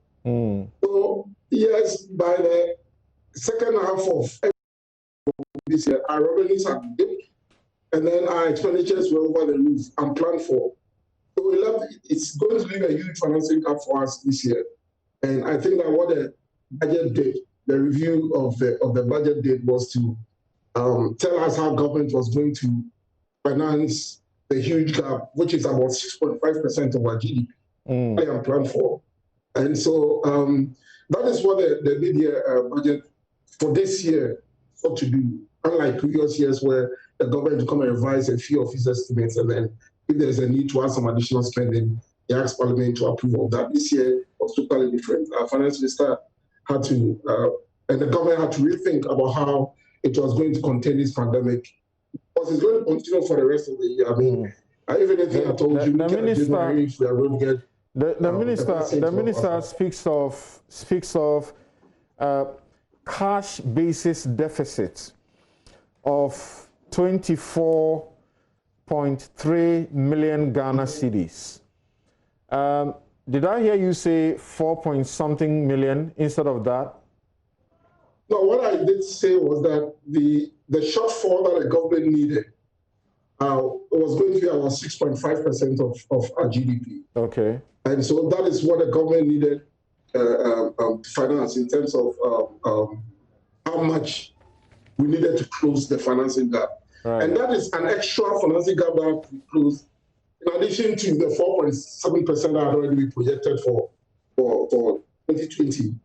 So that is why our budget deficit, as we speak, has been revised to over 11%. And it's quite huge, but then given the pandemic at this moment, and given that all over the global economy, countries are having to run their budgets just to contain the pandemic, I think that Ghana is no exception. And I was excited about the content of the budget, because for me, I think that this is the time government will have to come to the aid of businesses. This is the time government will have to come to the aid of individuals, so that businesses can retain their workers, especially those that have demand for whatever they produce, and they're having challenges because of the pandemic. So That is my opening remarks that I'll have about this. Right. Now, the minister says that the review is the first economic plan to reposition Ghana and its citizens to deal with the impact of COVID-19. Does it appear to you that in as far as the immediate things that he intends to do are concerned, they don't seem to have much impact except for what he's envisioning for the Ghana Cares project? That's the Obatampa project of 100 billion Ghana cedis. Yes, I mean, obviously, we need to try as much as possible how we can minimize the negative impact of this pandemic on our economy. Even though over the last 3 to 4 years, we've done so well in trying to contain to try to build the economy back to the levels that we expect it to be. And so when things happen like this, and that was the reason why we came up with the Fiscal Responsibility Act, to ensure that we do not overspend to levels where the deficit becomes not sustainable, and then almost all the gains that we've made over the years are sacrificed. But then, given the pandemic, we need to still maintain the economy so that in future, suppose we get over this pandemic, we are going to meet an economy that, even though growth had declined substantially, has the potential to expand in the immediate future, maybe 2-3 years, so that we get back to where we were before the pandemic. So I guess that the sort of packages that the government is seeking to support businesses and individuals with over the next 6 months, the end of the year, are interventions that are supposed to keep jobs. They are interventions that are supposed to help businesses keep on producing, especially for those businesses that have demand for whatever they do. And therefore, if they are not given any financial support, they might not be able to maintain production and lay off their workers. Don't forget that when the workers are laid off and they go home, it's also going to be something that the government will have to care about. So keeping businesses running and so on and so forth is a good thing to do. I mean, if you take the reduction in the communication service tax, something that some of us have called for some time now, it's a good sign because, I mean, even in terms of universities and other institutions that try as much as possible within this pandemic to be able to carry on with their teaching and all of that to ensure that we come to the end of the academic year. This has to do with data, I mean, online education, all of that. So it's good that it's declined. And don't forget that these days, almost every individual has access to a mobile phone, and data and calling costs are quite huge. So if you cannot transfer money directly to them, these are the ways indirectly that you can help them out in the face of the pandemic. And also the support that is being given to small and medium enterprises is something that, like I said, is going to help to contain production as we try as much as possible to see how best we can get over this pandemic. And so, for me, I think that the point that will help to sustain production. A part of the point of the questioning I just asked you was this. The government made available 600 million to support small and medium-scale enterprises in the coronavirus alleviation program. We understand that thousands have received support in that direction. Now, the rest of the year, do you find anything specific in the budget that is a support to private enterprise? That's the engine of the economy. Other than what is projected for the next, the next regime, that is starting 2021, which is the 100 billion project. Yes, I mean, there's a bit about government guaranteeing a scheme of 2 billion through the banks to offer very cheap credit, affordable credit to businesses to maintain their their employment and to save them from collapsing. Also, don't forget that the free water that is being given for households also goes to businesses as well.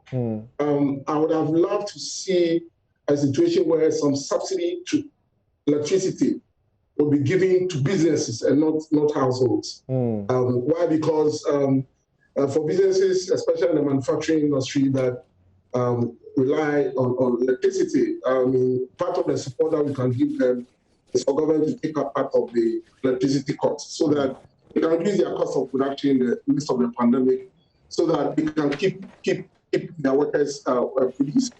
Don't forget that we are looking at the industry growth rate, which we projected to 8.6% this year, dropping to 0.8. So, it doesn't look well in terms of the growth figures, but then some of these help that government is coming up with, if it's properly targeted and businesses that offer quite a sizable amount of employment are supported, I think that indirectly it could have an impact on the negative impact on the households, especially those that lose their jobs. And especially for me, I think that we should take a second look at the services industry, which is going to grow negative 0.8, and especially for those in accommodation hospitality. Even as the demand for their services have dropped, the government can still keep them so that they don't collapse. And I think that because they play a critical role in our economy, and something you recall that services in the sector have been the main contributor to our GDP growth, and it's important that we try to maintain it at a particular level. Right. I'll return to you on some other issues as far as the budget intended to be, the review intended to be the first economic plan to reposition Ghana and its citizens to deal with COVID-19 impact is concerned. And you mentioned also that the other things that may help business would be the electricity. Of course, for now, we know that the only benefit in electricity is for lifeline consumers. So, well, I don't know how that goes into improving businesses, but it certainly does imply some impact there. And then for water, the minister actually said this is for both domestic and commercial. I have had the water supply people come to me and say that they bring me all the bills. That's when we're supposed to get it for free. They brought me all the bills and said I'm supposed to pay. I told them I'm not supposed to pay. They insisted that a commercial use, I'm supposed to pay. I didn't want to argue, so I went ahead to pay. I think I'll be preparing to go and argue it out with them. But Dr. Theo Champong, the minister said something which touches your area of expertise, particularly in the energy sector.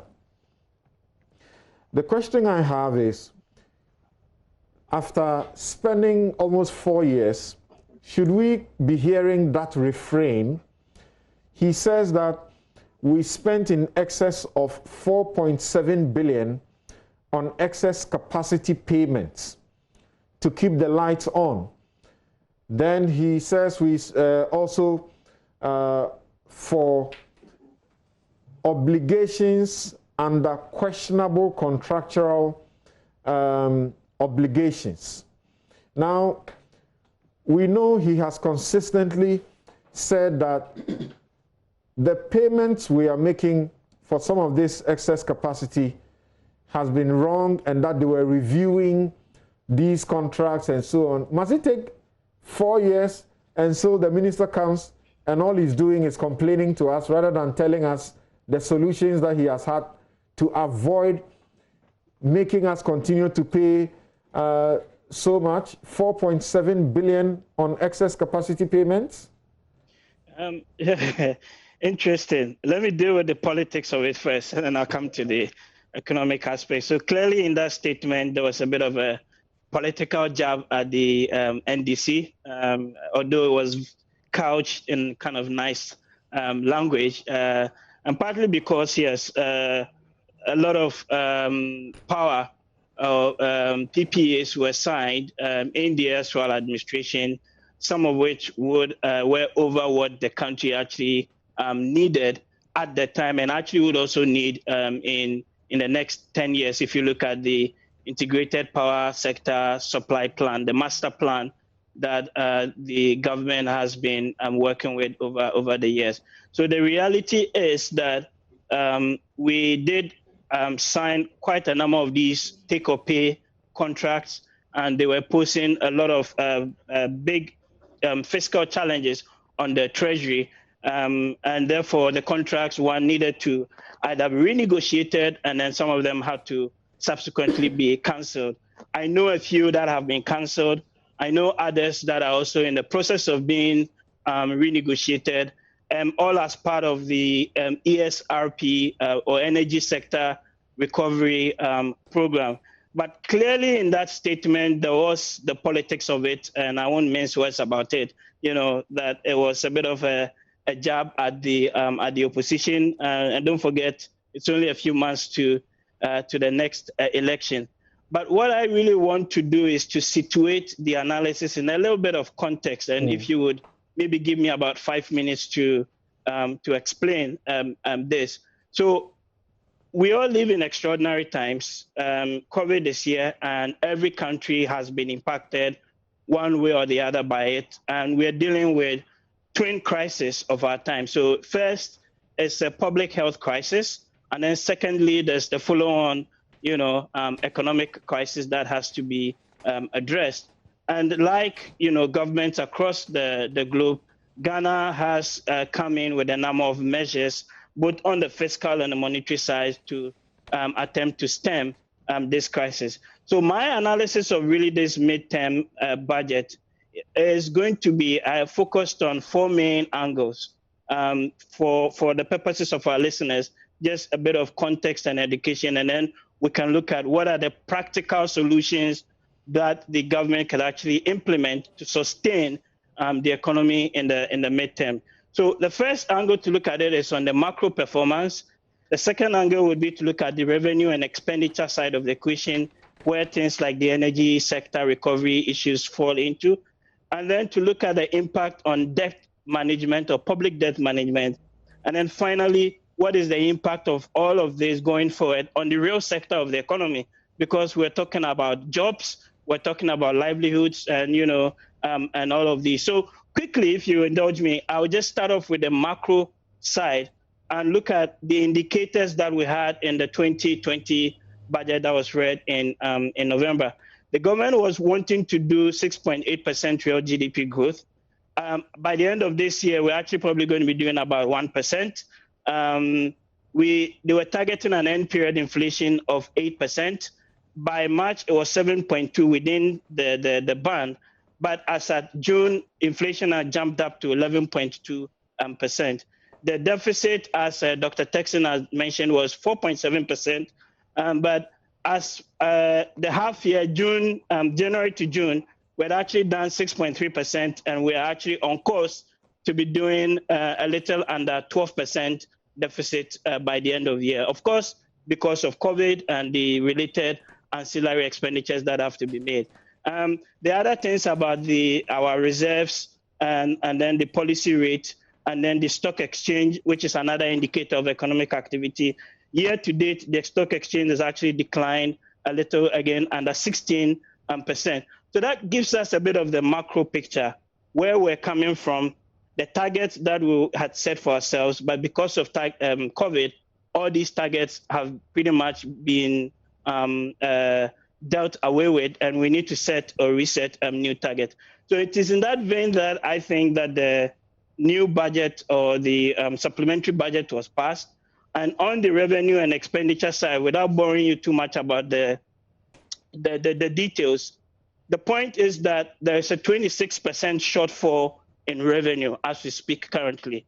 The government was actually performing by now to have actually reached a performance rate of 74%. So between 74 and 26, you can see the gap that we are looking at. And this decline in revenue even precipitated COVID. So pre-COVID, we had seen signs that we weren't doing all that great on the revenue front. And then on the expenditure side, there's been an 11.5% decline in expenditure, likewise, and this 11.5% increase in expenditure, and this has been due to the COVID-related expenditures that have been made. But the interesting thing, or as we say, the devil is always in the details. So let's look at a bit of the details, right? On the shortfall in revenue, oil revenue has gone down 55%. Import duties comprising non-oil, non-tax revenue is down 39%. Grants and donor releases are down 56%. On the expenditure side, rather, employee compensation has gone up 13%, while other expenditure and arrears currents have gone up 140 and 86%, respectively. So what that means in totality is that we are having to deal with a much bigger deficit than we had anticipated. And the real problem is, how is the deficit going to be financed? In this particular instance, over 90% of the financing of the deficit year to date is actually been from the domestic sources. So the government has had to go borrow, supplemented by some of the treasury bills, etc., that the Bank of Ghana has sold. And that has tended to constrain, availability of credit to the real sector or the domestic sector of the economy. And it's something we have to deal with in terms of solutions going forward. And the foreign financing has just been around 10%. So with COVID, there's been a lot more portfolio outflows. People who invest in Ghanaian treasuries have moved their monies somewhere else. So that is the real underlying, I think, mechanics of where we're coming from and what we subsequently sort of need to do. But underlying all of this is what I've always said is the fiscal rigidities in Ghana's budget. So you'll be interested to know, if you go back to read budgets from Kwesi Botwe's days, from the mid-1980s as part of the structural adjustment program, right through to date, the same set of structural issues tend to, highlight or show themselves. So consistently, yes, we run deficit, but you can see our top three budget items, i.e. compensation of employees, interest payments, and grants to other they tend to consume all of our revenues. And there's often very little left for capital expenditure or even other related spending. And those are the issues that we must deal with. If anything, what COVID has showed us is that the economy is not as robust as we would like to think. We have made some progress, but if all it takes is just one big, exogenous shock to expose the underbelly, as we say, and for us, we always keep trumpeting GDP growth, debt statistics. Yes, they're good, but it's not connected to the micro level, and they are not connected to developmental outcomes as well. So what is the way forward? And this is where I think I can, I have about 11 recommendations that, I can go into detail, but perhaps maybe Dr. Texan would want to chip in before I come in with the way forward. Now, before you get into the aspect of the recommendations that you want to give, the question I ask Dr. Texan, and we want to give a bit of emphasis to that so that both individuals and managers of private, sector will begin to see and identify the relief and the rescue that comes to them in between now and elections. What do you see beyond the 600 million support to small and medium scale enterprises that we have already done? That is the coronavirus alleviation program. And then whether you think that the water and electricity will also translate into support that will get the economy back on track. But you would find that the minister himself places emphasis on what he calls the CARES, the Ghana CARES. About Tampa project, yes. 100 billion. Yes, the Ghana CARES 100 billion, and CARES represents COVID-19 alleviation and revitalization of enterprises support. Alleviation and revitalization of enterprises support, that is CARES. Is there anything substantial you see beyond the Ghana CARES or the Obatampa project? And the Obatampa project is also not for immediate. Yeah, so the project would run up to 2023. Right. But if you look at the detail in the budget, they actually break it down into 2 time frames, which is what you have to do in the short term to stop the bleeding or the hemorrhage. And then once you've stabilized the situation, what do you do in a more medium to long term to get the economy back on track, and for that to deliver real outcomes in terms of growth and jobs, etc. So I think the framing or the approach is about right. I have no issues with what the government seeks to do.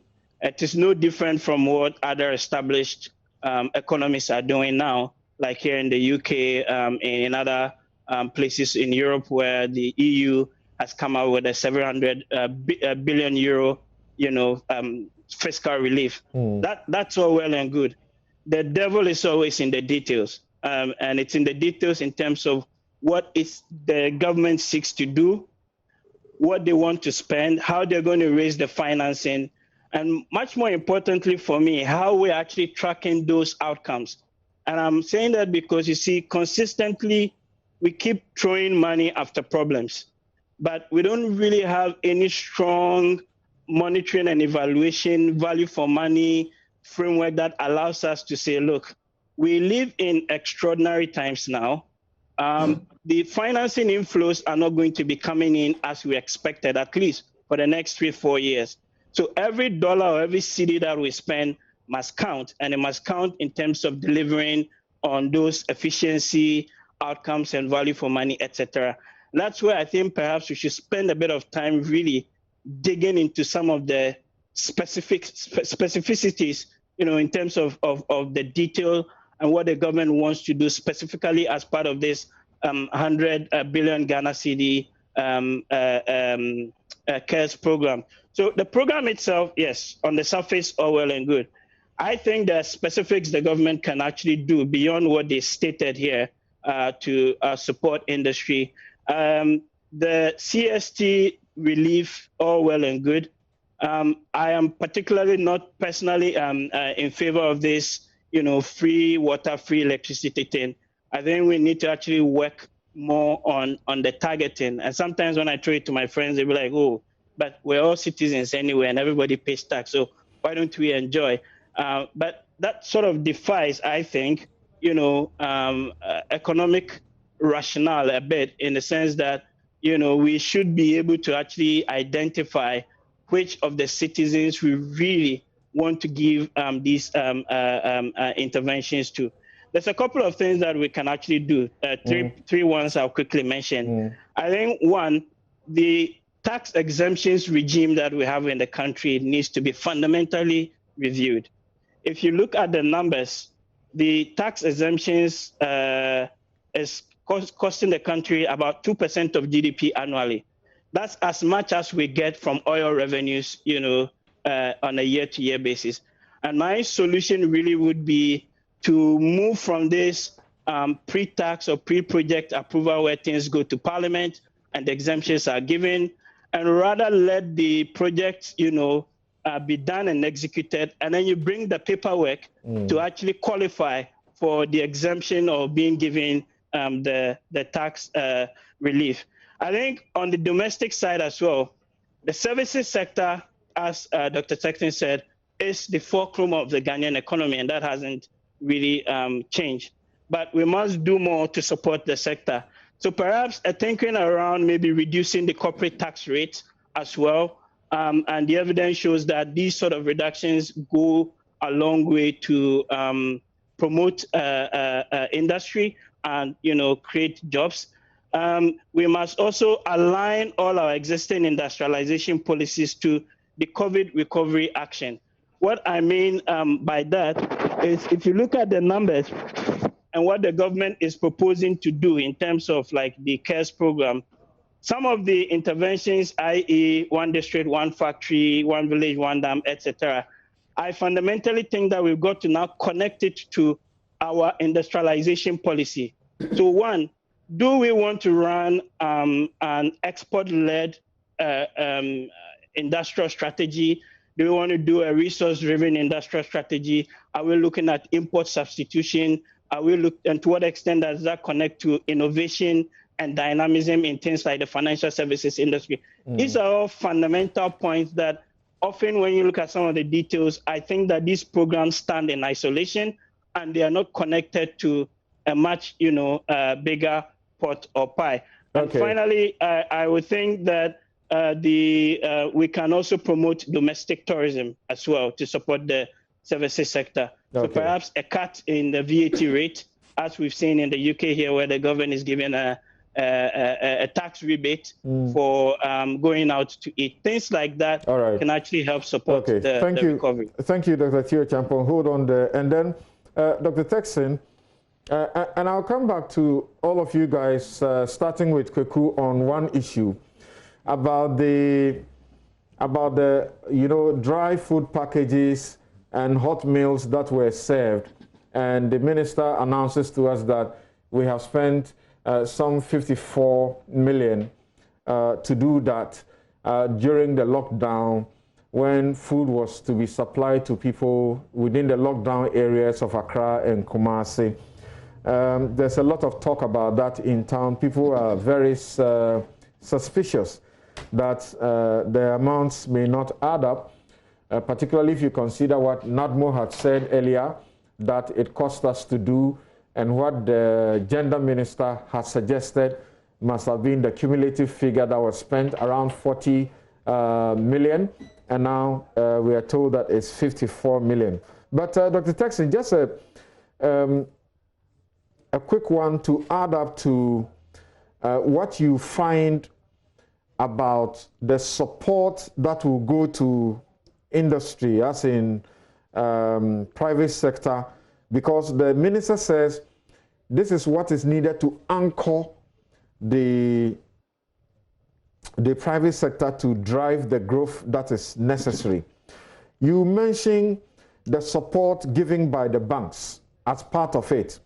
In the Obatampa project, the first phase is supposed to start in July, but the banks gave these the 7 billion support to borrowers through loan restructuring, interest rate reduction, and granting of new facilities. They did this as of June. Beyond that, what else? What else is there tangibly? Thank you, Samson. I think that I mentioned the 2 billion guarantee scheme that the government mentioned that is going to help businesses for the next half of the year, and also in terms of support in the creative art industry, an additional top-up of the 600 million by another 100 million to give more credit to the SMEs. I mean, I would say that the 700 million is not adequate, given that we have over 300,000 small and medium enterprises. So, what is important? And the minister emphasizes that this small size, medium scale enterprises account for 70% of the private sector, in the drive of the economy. Yeah. Precisely. But I mean, given that the money is just about 700 million, I don't think that we should target almost all enterprises. For me, my focus should be on enterprises that have paid taxes in the past. Because, of course, this is money that is coming from government. We've contributed to funding government in the past. And you have a legitimate call to get some of the resources from that, so that at least that will feed into expectations about tax compliance, so that those who do not get would find it necessary to now begin to go chasing their tax identification numbers and actually pay their taxes. Right. They should also go to sectors that I think that have the potential to keep their workers on the job, because there's a demand for what they produce, and especially for the new opportunities that have come up in the economy, especially those that are producing the PPEs and other opportunities that have come up in terms of the digital space. Because these days, as all sort of online packages, services are coming up. And that is where the support should go, because this is the new way of doing things. And therefore, I think that if we think about expanding 700 million to almost every enterprise, that is going to be significant. It's not going to make any difference. Because if the ones that have the potential receive the support and they're able to pay back, then the money can be sent to other sectors as well as the pandemic pans out. But what for me is important is that it is the case that we should look up to, not what is happening now. Because I think what is happening now, given the constraints that government has, is to just support businesses to keep their workers and to continue production, hoping that between the period between 2021 and 2023, that 100 billion investment will go in to support them directly. Don't forget that government is coming up with 30 billion of that money, and then the private sector will have to fund the 70 billion. And for me, what I think that has to be done immediately is to try to put in place a framework that is going to help us to source that revenue. Because it is important. Where is that money going to come from? You're already challenged in terms of revenue. Exactly. Where are we going to get the money from? Exactly. One area in which you can look at is for government to find out how best it can tap into its network to get concessional loans from our bilateral multilateral partners. So like you just said, you are already challenged. You are expecting a shortfall, and at the same time your expenditure is to go up. Then you are giving freebies, so to speak. There are others who say that's actually the job of government. Governments are supposed to be doing what they are doing now in COVID, which they don't do. You are doing a reduction in the communication service tax from 9 to 5% starting September of this year. And then there are actually analysts who say the extension of the free water, and more particularly the electricity, may not be a prudent thing to do. Like you said, you're already challenged. Electricity company needs the money to run, and they have bills that are not being paid. So you have already taken 1 billion, and you want to incur as much as an equivalent amount. That's not good. What do you say to that? Something, I mean, just for the point of clarification, the lifeline support has always been there. In the budget that the minister presented last year, there's a line item in the expenditure for support to the lifeline. Of course, not the entire amount that they spend, but there's always support for them. I think that these are vulnerable households. Those are presumably use lifeline customers. They are people that we need to support. I mean, like you said, this is what governance is all about. I mean, in times when pandemics hit, it's the government's responsibility to go and see how best it can help minimize the negative impact on households. And I won't agree with those who say that it's not necessary to subsidize water. Why not? I mean, don't forget that water is also one of the most important things that households should have readily available to contain the infection of the COVID. Because if households do not have access to water, washing their hands at that moment and all of that is going to be a problem. So it could be an indirect solution for the public health side of the issue, but also because government cannot give direct incomes for all households like the US and other economies are able to do. So indirectly, you can reduce the cost of certain basic needs that they incur, and that cost more often than not, if it's public utilities, is something that you can use to help. And for me, I think that it's good that this is coming up. Of course, I mean, there are issues of targeting, like my colleague, Dr. Achapon said, but in an environment like us where we have not been able to even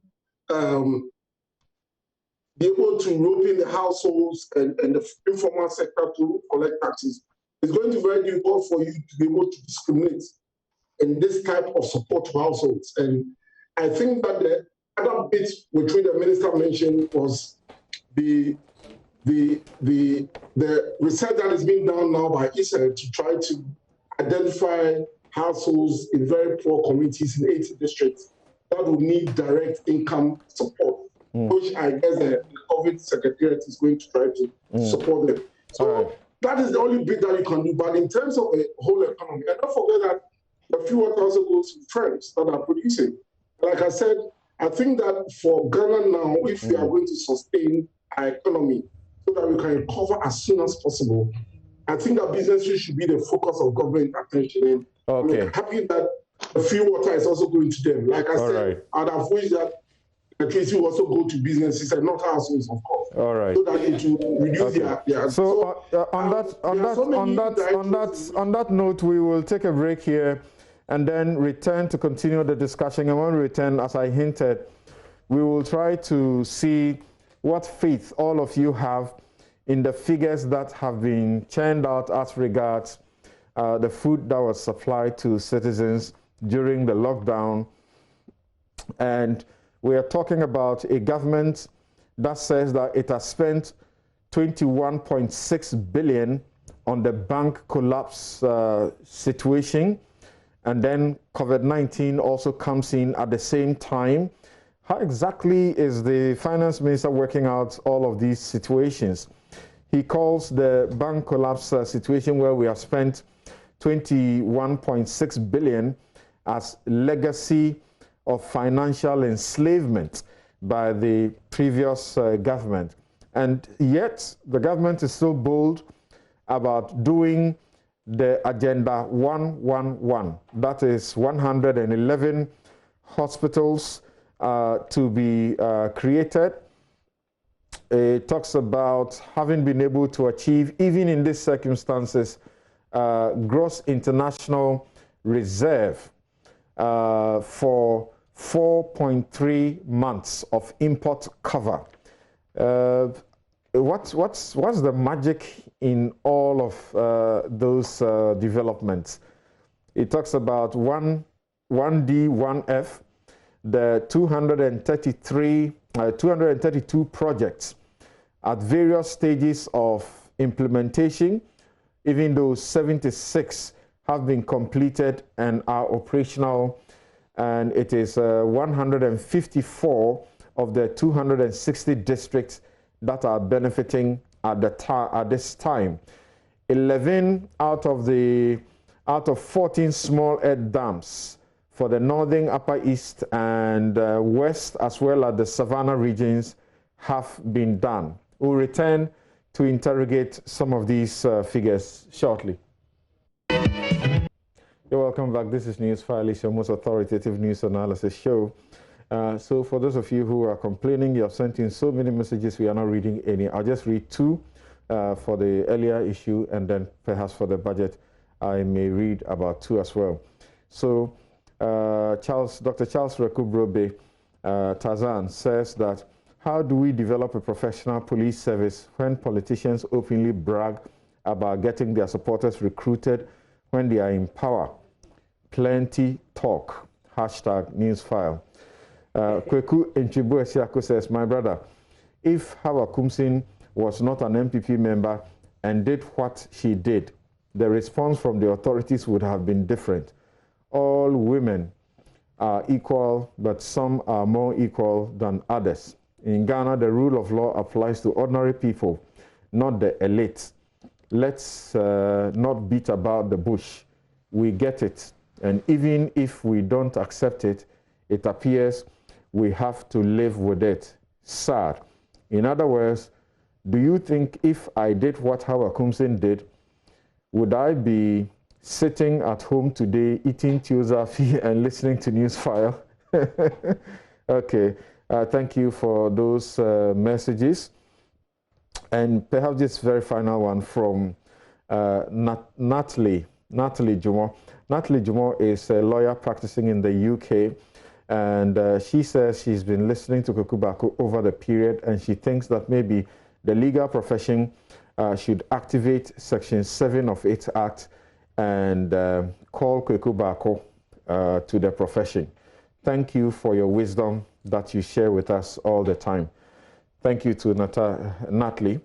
All right, so Kwaku, now let's see if you can exercise the same level of appreciation on the budget, which you have been trying to run away from, and get a similar applause from Natalie. So about the feeding to people, the minister says we have spent 54 million. People are like, really? What is going on? Compared to what we have heard earlier up to now, do you doubt that figure? Do you have basis to doubt it? No, I have no basis to doubt it. But I'm also not going to just give it a plus as if there's no need for some people to ask questions. Okay. Fortunately for us, this is just accounting. It's not an audited account yet. We haven't gone there. And they're going through the parliamentary process. This budget will be debated. All aspects of the budget will be debated on the floor of the House. Right. There will be opportunity for more questions to be asked relative to the 54 figure and whatever NADMO might have brought earlier. You know, they will definitely have to do the approval of an appropriation bill. That's right. Which goes into an act. So it's too early in the day for people to get unduly alarmed.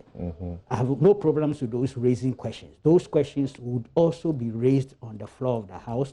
The minister and other ministers responsible for those things will be required to give further and better particulars.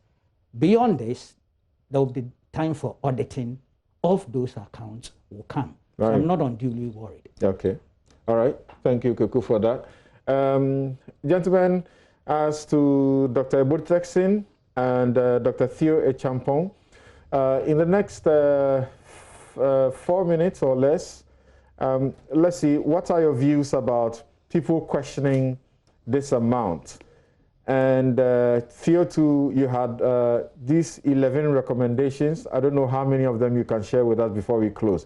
So start with you, Dr. Ebotexin. Thank you, Samson.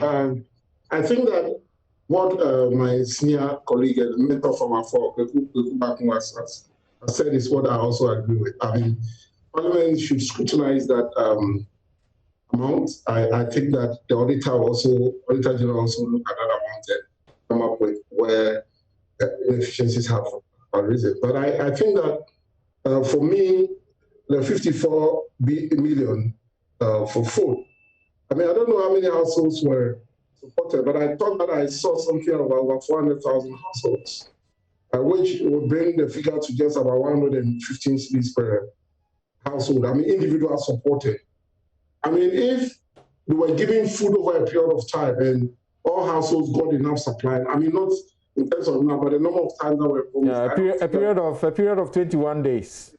Yeah, I don't think that if we spend 115, 120 cedis on a particular individual, giving the package of food and uncooked food, I don't think it's out of the ordinary. And I think that what we need to find out if it was really efficient and if the over 400,000 households or individuals got the food supplies, then we can begin to talk about issues relative to whether the figure is correct or not. Dr.